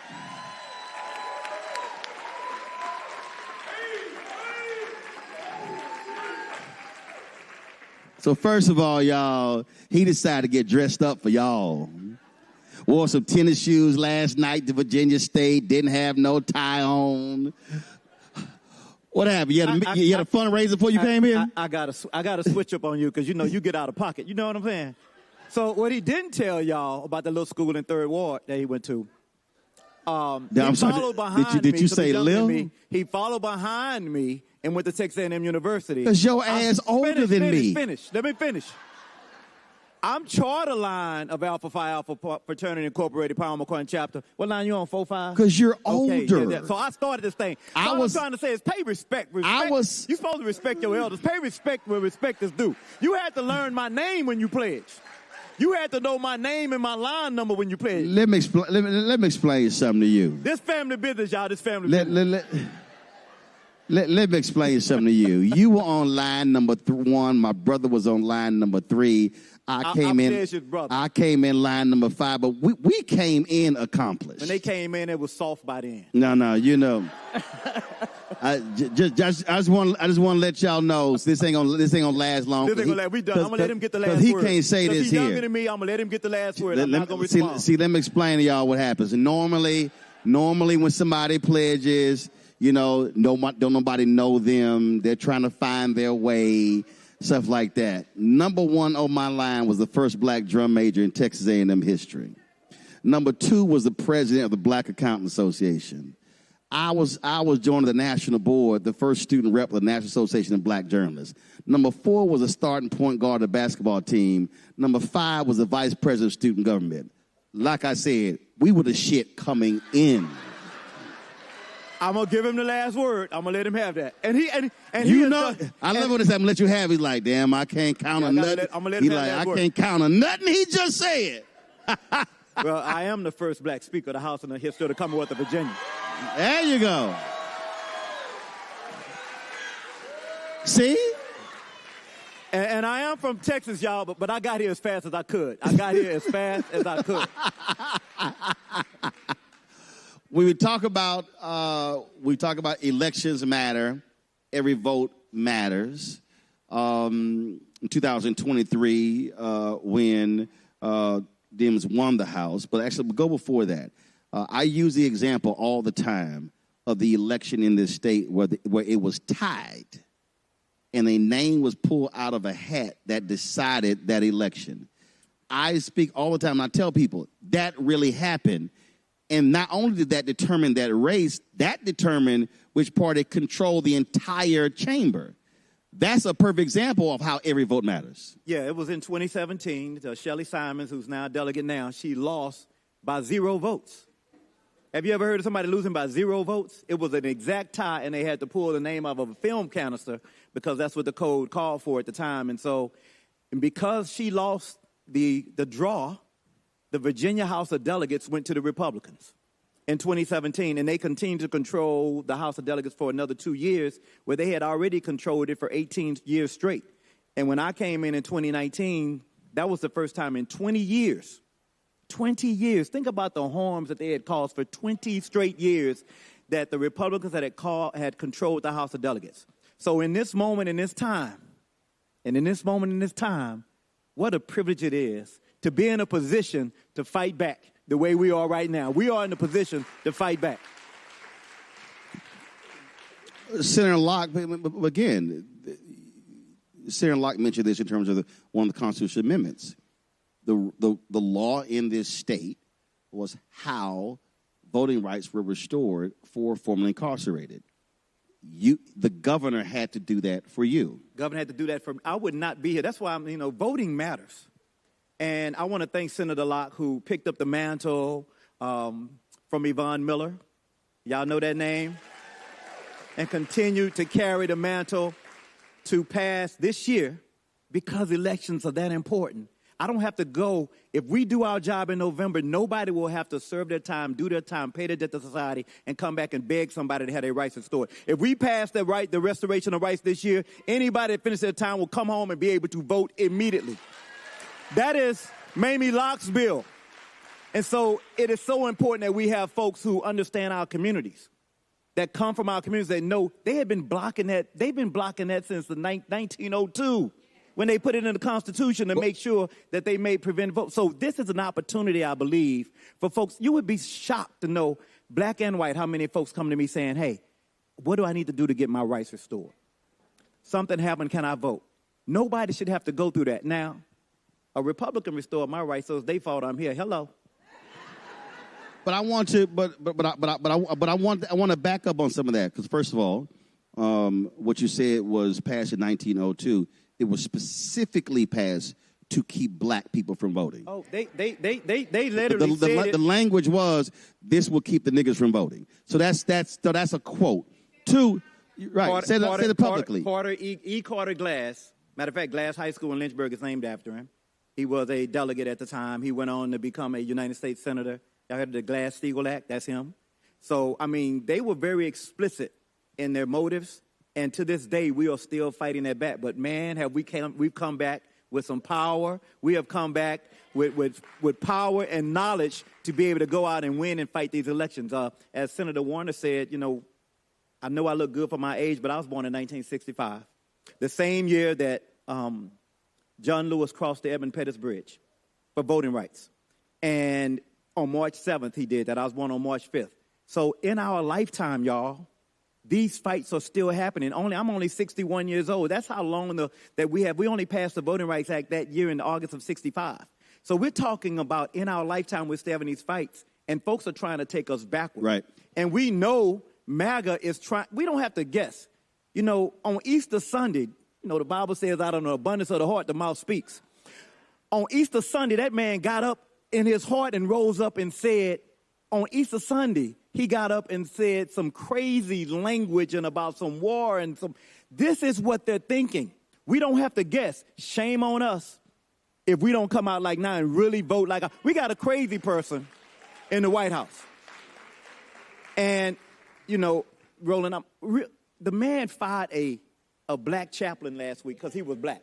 A chaplain who was a general. We already know what's going on. And so those who are of goodwill, both black, white, Latino, whatever, this is the time to stand up and vote and let your voice be heard. What kind of America do you want to leave for your children? So all of us, I don't want my daughter to have the fight that I'm having right now.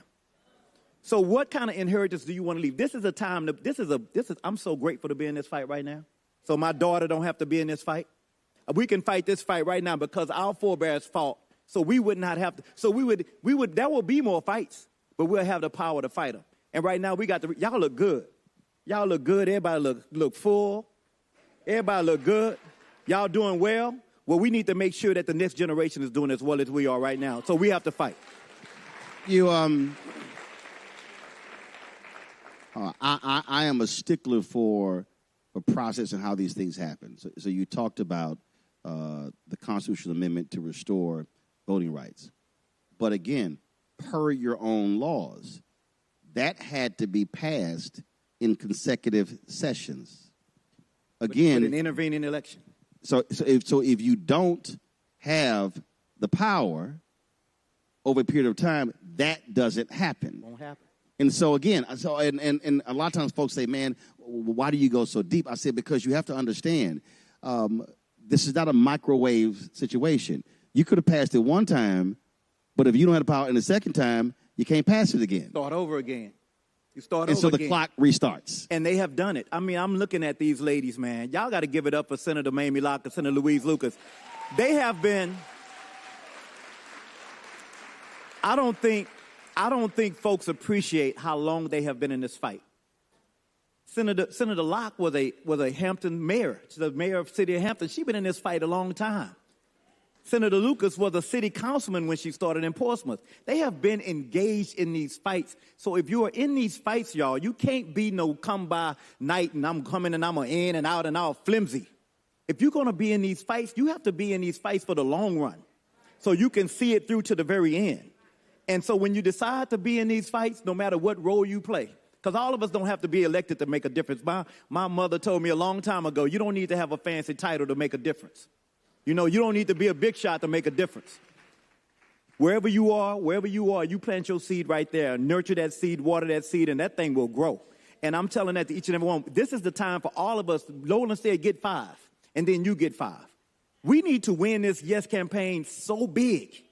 They need to be shocked. I'm going to have to say this because this is unfiltered. We just kicked their ass in 2025, okay? In 2025,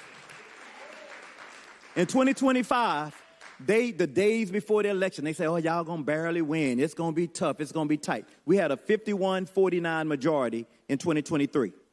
We went from a 51-49 majority to a 64-36 majority. Don't tell me what we can't do when we put our minds to it. This is what we can do this time as well. It is a reason that they are spending so much energy sending those fake mailers that Senator Locke was talking about. It is a reason that they're spending so much time trying to confuse this particular community. Why this particular community? We should be thoughtful and think about that's how much power we have. Because we not only influence our community, we influence the world. The whole world wants our swag. The whole world wants what we have. So now when we get out there and we start influencing and start talking and start voting, everybody is attracted to us. So this is not the time to hide your light under a bushel barrel. You better let your light shine. Let your light shine right now in this moment, in this time. This, again, voting is happening now for April 21st. The other constitutional amendments, that's in November. And again, what happens in this state can very well completely change the political direction of this country come November. Because whoever wins in November, which party wins in November, now controls the House for 2027, 2028, which then positions for the election year. And here's the greater thing, which is one of the reasons why Donald Trump is desperate for this to fail and for the Republicans to control the House. Because per the Constitution, the 2028 presidential election is certified in the House. In case of any irregularity, Any confusion? Any irregularity or confusion, the House can decide who wins. We have to understand that was a contested election in 1876. And the deal was cut, which is the Great Compromise of 1877. So without Reconstruction? The Democrats said, all right, Hayes, we'll let Hayes be president, Republican, but the deal that we want is y'all need to remove the last 3 U.S. troops, federal troops, from the last 3 to the state houses. They said, we're going to leave the dark kids alone. That's literally what they said. And once the Republicans agreed to that, because then those were radical Republicans who were anti-slavery, those Southern Democrats took control, and that led to 92 years of Jim Crow. So, again, they are sitting here thinking whoever wins the House in November will be controlling the House in 2028. That's who certifies the election in 2028. That's why they want this to fail in Virginia. Well, what he didn't count on, he did not expect to see Louise Lucas and Mamie Locke and Don Scott here in the Commonwealth of Virginia with a plan to push back. Now, I was minding my business, y'all. I'm in Boston minding my business. I flick on the TV in between ESPN, and I look, and there's Louise Lucas and Mamie Locke on the TV. Yeah, we going to do something in Virginia. I'm like, ho, lady. You like, hold on, y'all in the Senate. It's August of 25. We in the House, all 100 seats on the ballot. They in the Senate. They ain't on no ballot. What y'all doing?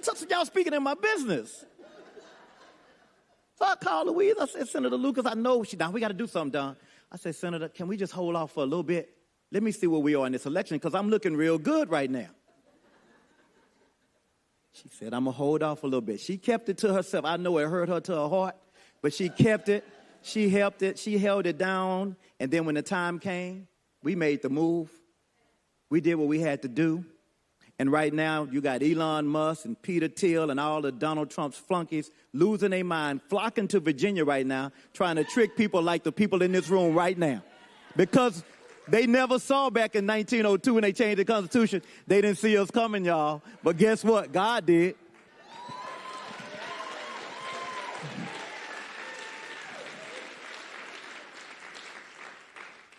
I'm just gonna let him go ahead and preach that. So go ahead and take your collection up as soon as you've done that. Put your hands together, y'all, for Virginia Speaker of the House, Don Scott. Y'all better vote yes.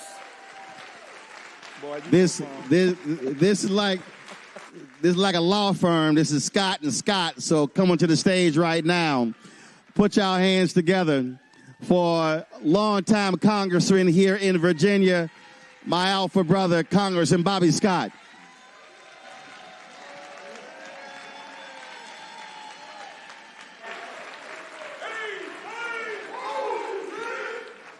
All right. Congressman Scott, good to see you. I've been talking a lot about what happens when you have power, so I'm just going to tell y'all. So when Democrats control the House under Biden-Harris, bills are being passed, and funding was happening, especially the education. And although there were a lot of lies being told, I'll never forget Newsweek put out this story, Biden cut HBCU funding by $35 billion. It was a lie. And I called several activists who put that on their Instagram page. I said, take that crap down right now. And I spent time on the show trying to explain to people what actually happening. And it was Congressman Clyburn and Scott who sent me, and Congressman Scott, who sent me the Excel spreadsheet showing every school how much they got and everything. So I called the congressman. I said, look, I need to have you come on the show. He's like, look, I would love to come on the show. He said, but I ain't trying, people know what I'm doing. So I'm going to keep trying to spend this money as fast as I can while we got it. And then I come on later. And it was, and people, and there were a lot of people who were like, well, I don't understand why they ain't saying anything. And I said, because when you are making power moves, you don't always have to shout from the rooftops.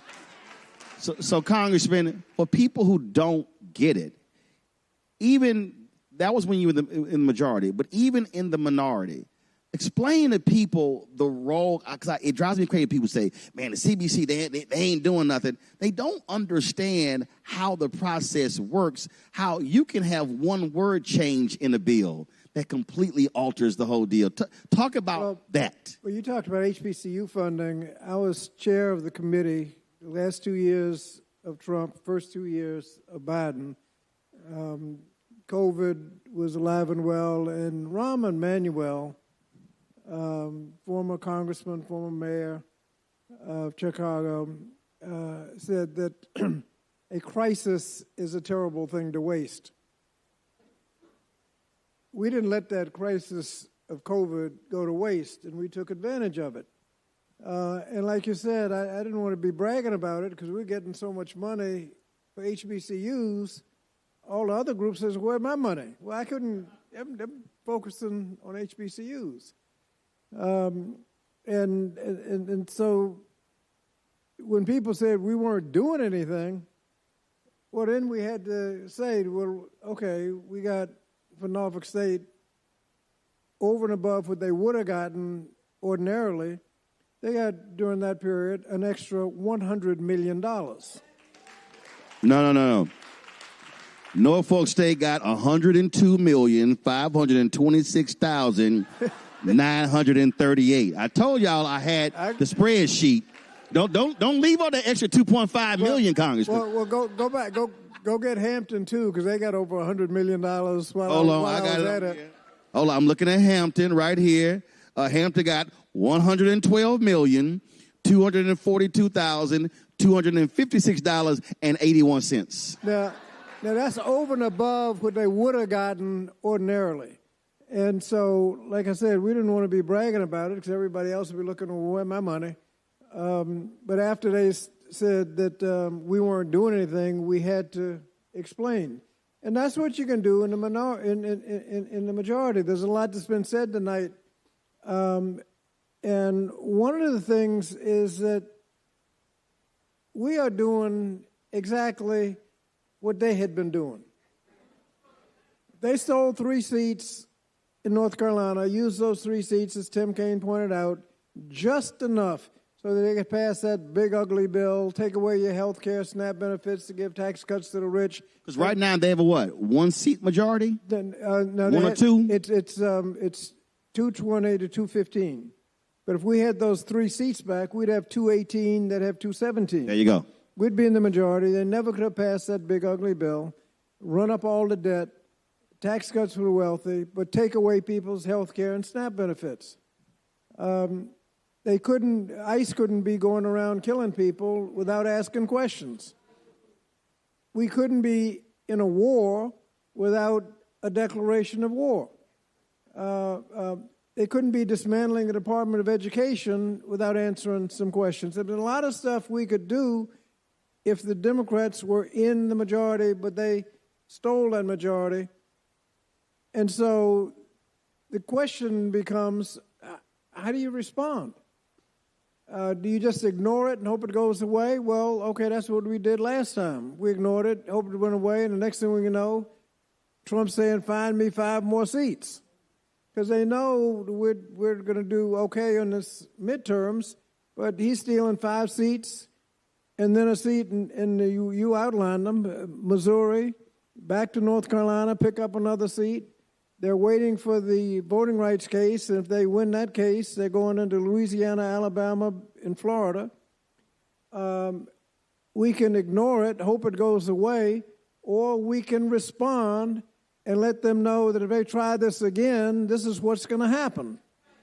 And so that's what we're doing. Exactly what they're doing. We're just responding in kind.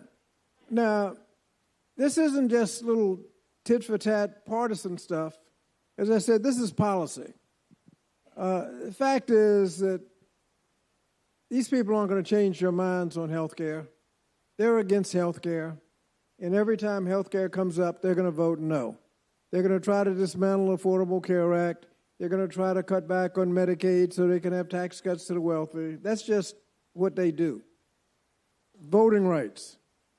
They will pass any kind of voter suppression law that somebody puts in front of them.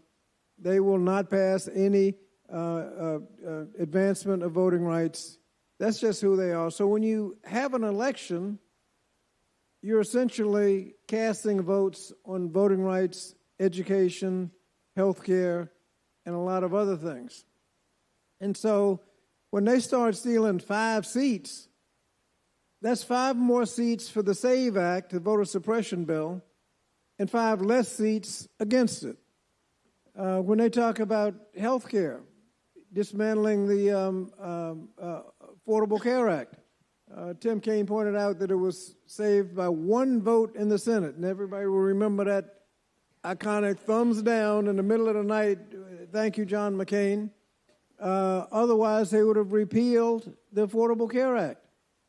They want to pick up 5 more seats and hope we don't respond. 5 more seats, then more, then more, then more. So the only rational thing to do is to respond in kind.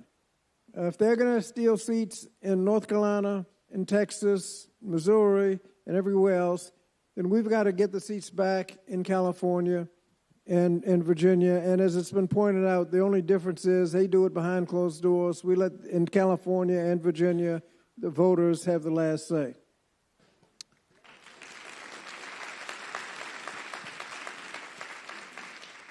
And one of the things that I keep saying, again, 2 seats in Texas, 2 black seats lost. Seat in Florida, lost. Cleaver's seat in Missouri, Kansas City, lost. Don Davis, North Carolina, that's 5. That's 5 black members of Congress that they're actually targeting. And what I'm trying to explain to people is if this passes in Virginia, folks vote yes in Virginia, then all of a sudden, how does this shift? It's not a question of the power shift to Democrats in November, after November. It also, how does black political power shift? And so, for people who do not understand how it works, explain to them the difference if you are the chair of the committee versus the ranking member, or the chair of a subcommittee versus you're in the minority as a ranking member. Well, like I said, I got all that money when I was chair. I haven't been able to get anything when they are chair and making the decisions. And so basically, you are casting votes. If you like voter suppression, give them 5 more votes to pass the SAVE Act. If you like cuts in health care, give them 5 more votes to cut health care. All we're asking is, if you like health care and you don't want them to cut it, get 4 of those votes back right here in Virginia. They're not going to change their minds. They are who they are. And so if we can get those votes will be cast. And in Virginia, 5 Virginia Republicans voted in favor of the SAVE Act. They voted in favor of cuts in health care. And what we are doing is just making sure that we have a credible chance in saving health care, defeating the SAVE Act, supporting education, fighting a war legally with a declaration. Actually, we won't fight the war if they have to declare, because it won't pass. That's what all we're doing is fighting fire with fire. And the last thing we want to do is sit back like chumps and let them take all these seats and pass all the bills that they want.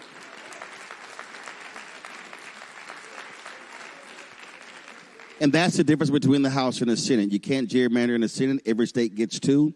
It doesn't even matter. And that's also why I've been making it clear how folks should be voting there. The reality is Ossoff has to get reelected in Georgia. Roy Cooper's running in North Carolina. We'll see who wins the primary in Maine. You've got a race in Alaska. You've got Iowa. You've got the race in Texas. If all of a sudden, Ohio as well with Sherrod Brown, if depending upon how folks mobilize and organize in Florida, again, you can be a difference there. And I've seen some polls that show South Carolina may be in play. And so I am constantly trying to explain to people that one of the reasons, especially African Americans, one of the reasons why you see a lot of these elections turning the way they are, because we're not maximizing our power. And for me, 70% should be the floor. I don't get excited when they say, man, 58% black turnout. It actually pisses me off. And there are some other places where it's 30, 32, 34. So if we drive our turnout, again, other folk do what they do. If we drive our turnout and we are at a minimum of 70%, we sweep elections across the South. The NAACP has frequently said, when we vote, we win. Yeah, that's not a phrase. That's real. And the data is actually there. And the result, and the people have to understand why we're seeing the attacks. North Carolina, perfect example. Obama wins North Carolina by 14,100 votes in 2008. There are 100 counties in North Carolina. So if you look at the precinct, you're talking 2 to 3 votes per precinct in that state. That's how he wins. After that, that's when North Carolina Republicans said, oh, no, we got to go after black votes. And to the point where a federal court said they had a laser-like precision in the targeting of black voters. They were asking, actually, in emails, give me the data on when black people are voting. And when they saw the percentage voting in the first week of early voting, that's when they whacked early voting. And the federal courts busted them. But they were able to make the changes because they had the power. They went after black votes. The appellate court said that they went after black votes with, quote, surgical precision. That's, and this is what the voting rights case when Justice Roberts said that, we don't need the voting rights anymore. He knew. He served in the Justice Department. And the afternoon of that decision, he heard officials in North Carolina and Texas say, oh, good, now that we don't have free clearance, we can pass these laws.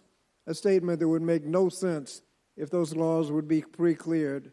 That's why Florida right now, Florida is waiting for the Louisiana versus Calais decision because DeSantis has said the moment that decision comes down, they're going to rewrite the rules in Florida to also steal more seats. And Alabama and Louisiana will be right behind them.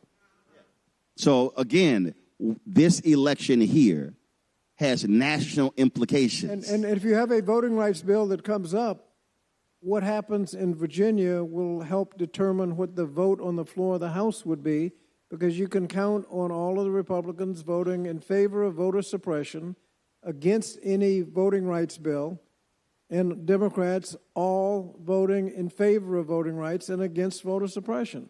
So what we are doing now will help determine the vote in the direction of voting rights in the United States. And again, if folk vote yes come April 21st, then come January of 2027, when we introduce him, it won't just be Congressman Bobby Scott, it will be Chairman Bobby Scott. Fred, I appreciate it. Thanks a lot. Don't guess, vote yes. Appreciate it. Thanks a lot. Okay. So, folks, we've had 2 days of great conversations, but now it's incumbent upon regular, ordinary, everyday folk to do their job. And what that means is not just you saying, well, I've already voted. It also means grabbing yard signs.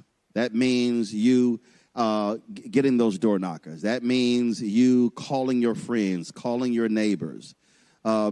Legislators have already done their part. First of all, you elected them to lead for a reason. They've done their part by putting this on the ballot. Now it actually goes to the people.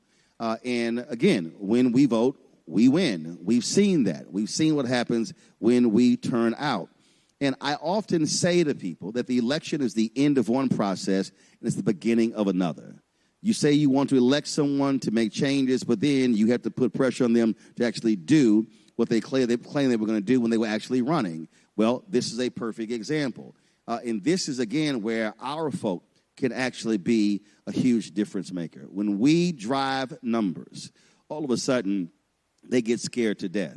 And when you look at the numbers, when you look at this state, if you talk about 20% of this state, the issue is not 20, 25, 30%. The issue is what is the percentage of the people that actually turn out?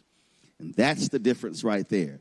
And so even if you don't live in Virginia and you know folk who live in Virginia, you should be calling them, asking them, hey, what's going on? Are you voting in that special election? Have you already voted? And if they say, I haven't, you can also be educating them. And so I say this constantly. If one person says, I'm going to reach 5, then you ask them, I need you to do the exact same thing, then this thing begins to build. We love to talk about the Black freedom movement, also the Civil Rights movement. We love to talk about what happened in Danville, or what happened in Selma, what happened in Montgomery, what happened in Richmond, what happened in Albany, what happened in these places. But I got to remind folk all the time, to Don's point, the folk who were leading that were not big names. These were not folks who were all preachers. They were not CEOs. The people who put in the work were nameless, faceless. In Selma, they called them the foot soldiers.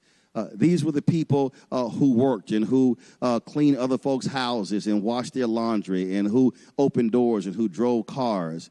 What those folks understood, they understood that they can actually change the future direction of their children by what they do. Take it back even further. If you look at the end of slavery and you saw Reconstruction, you saw African Americans elected to public office all across the South. The reason there is taxpayer-funded education today is because it was black people who were the folks who were in slavery. The moment they were elected in South Carolina, they put it in the state constitution that guaranteed public education because they knew the power of education. That's what happens when you win. They begin to change the laws. They begin to make life better. And in fact, when those black legislators begin to change the laws in South Carolina and Mississippi and Georgia and North Carolina, they actually improve the life of poor whites in those particular states. And so what we have to understand is when Dr. King said, be true with what you put on paper, it has been black folk in America that's actually made America realize more of its America than they have. It has been black folks who said, you put it on paper, the Declaration of Independence and the Constitution, so we're going to hold you to account for what y'all put on paper because it was never intended for the benefit of us. And so here's a moment in 2026 where this generation must be using its power. And I've always said in 30, 40 years, it will be a shame in black America when we have Black History Month programs. And first of all, you may not have those because they're trying to get rid of those now. When you have MLK programs, it's a shame that in 30 years we will be talking about what they did in the 50s and 60s. It'll be a shame that in 2056, they'll be talking about, well, this is what Congressman Ralph Metcalf did, and this is what Diggs did, and this is what Conyers did, and this is what Chisholm did, or Barbara Jordan. It'll be a shame if we're talking about what A. Philip Randolph did, or Roy Wilkins, or Roy Foreman, and all the leaders. It'd be a shame if we're talking about what they did in the late 1800s and 1900s and 1950s and 60s. What should happen in 30 years is when they have programs in Virginia and across the country, they're saying this is what Don Scott did and Louise Lucas did, and this is what these senators did. This is what Bobby Scott did. And they should be saying that this is what our mothers and fathers and grandparents did. The only way we can ensure there's a future for our people, our children, nieces and nephews and sons and daughters and children yet born, if this generation decides to say we are not going to be silent and quiet in the face of massive oppression. They want to institute Jim Crow 2.0. We can say Jim Crow 1.0 was enough, and there's no way in hell on our watch we're going to let that happen. And so that's why you must vote yes. That's what you must encourage everyone to vote yes. And again, if there's somebody who in your life and they complain and they always talking about what needs to happen and what should happen, and then if they don't vote, and I ran against one of these brothers when I was in Birmingham 3 weeks ago who was complaining about stuff, and he said, well, I don't really vote. I said, well, I need you to shut the hell up then. I said, I'm not going to listen to you talk about what we need to happen. I said, when you can't even get your ass up to actually go vote. And I literally said to him, this conversation ends right now. And then he eventually left, and I'm like, good, because I was not about to have that conversation. But that's really where we have to be to begin to change what is happening in this state and in this country. Let me thank Norfolk State for allowing us to be here. Let me thank Virginia State yesterday. Let me thank all of y'all for coming as well. Don't forget, support the work that we do. I'm being straight up. There's no other black-owned media company in the country that does what we do, taking the show on the road, coming to places like this, being able to have these conversations. We just got our second vehicle because we know we're going to be traveling around the country. We know come the fall, we plan on being in Ohio, being in Georgia, in North Carolina, being in Florida. Talking about what's going on, because the other thing is here. The nation's first black newspaper was Freedom's Journal. In March 16, 1827, in their lead editorial, in the third paragraph said, "We wish to plead our own cause. Too long have others spoken for us." I'm not interested in waiting for ABC and NBC and CBS and for CNN and MS Now and Fox to decide something. I just saw 2 African Americans on CNN no longer with the company. The sister Janae Norman let go at Good Morning America and ABC. And so, again, those are places where they are deciding who gets hired, who gets fired. The reality is, and I said it earlier, and I wasn't joking, I don't have a boss because I own it. And when you own it, you control it. And when you own and control, then you get to decide where we go, what we talk about, how long we talk about it. But it also requires our people to also financially support what we do. The right wing, literally, they have billionaires who are funding Tucker Carlson and the Daily Wire, and they're funding all of their media outlets. That's how they're able to reach millions. We started this show in our network on September 4th, 2018, with one sponsor, the American Federation of State, County, Municipal Employees, and self-funding with my own money with $350,000. Our fan base, we've now had 38,000 people who supported our show since we launched. They donated more than $5 million. So the show has survived and thrived because folks have sent $1, $5, $10, $25, $50. And so that's how we do this. And so we're going to keep doing the work. And I also told our fans, listen, it's not going to be like PBS. I'm not going to send you hats and mugs and tote bags because swag costs money, postage costs money. So when you give, it goes back into the show. And I've had people already hitting me saying, oh, my God, this show looks great. I love the lighting. I love the cameras. Well, guess what? All that cost. The staff cost. We came here, y'all. We have 9 people who are here putting this production on. So your support is also critically important. So please, if you want to join our Bring the Funk fan club, do so. Cash App, utilize the Stripe QR code you see it on the screen. That's for credit cards as well. Checks in money order, make it payable to Roland Martin Unfiltered, P.O. Box 57196, Washington, D.C., 2003, 7-0196. Of course, download the Black Star Network app, Apple phone, Android phone, Apple TV, Android TV, Roku, Amazon Fire TV, as well as Samsung Smart TV. A lot of y'all have been hitting me up. Y'all want to get our shirts and hats and stuff. You see the zip-up that I'm wearing. Go to shopblackstarnetwork.com to get all of our gear. And we've got more than 50 black-owned businesses that are on shopblackstarnetwork.com. We created a black online mall because these black-owned businesses, they can't afford lots of marketing, and so there are products that are there, and you name it, we got it. Go to shopblackstarnetwork.com to check it out. Don't forget, every day at noon Eastern, to watch Brittany Noble, the Breakdown with Brittany Noble show at noon Eastern on the Black Star Network. Download the app fan base, black-owned app fan base. Isaac Hayes III created that. So we've been supporting that. Follow me at Roland S. Martin on that as well. And on Monday, I'll be live from Myrtle Beach, South Carolina. My man Darius Rucker of Hootie and the Blowfish. They have their golf tournament. I'll be supporting Darius, and I'll be broadcasting live from Myrtle Beach on Monday. Folks, that's it. I'll see y'all next week. Norfolk State will appreciate it. Y'all be sure to vote yes. Holla!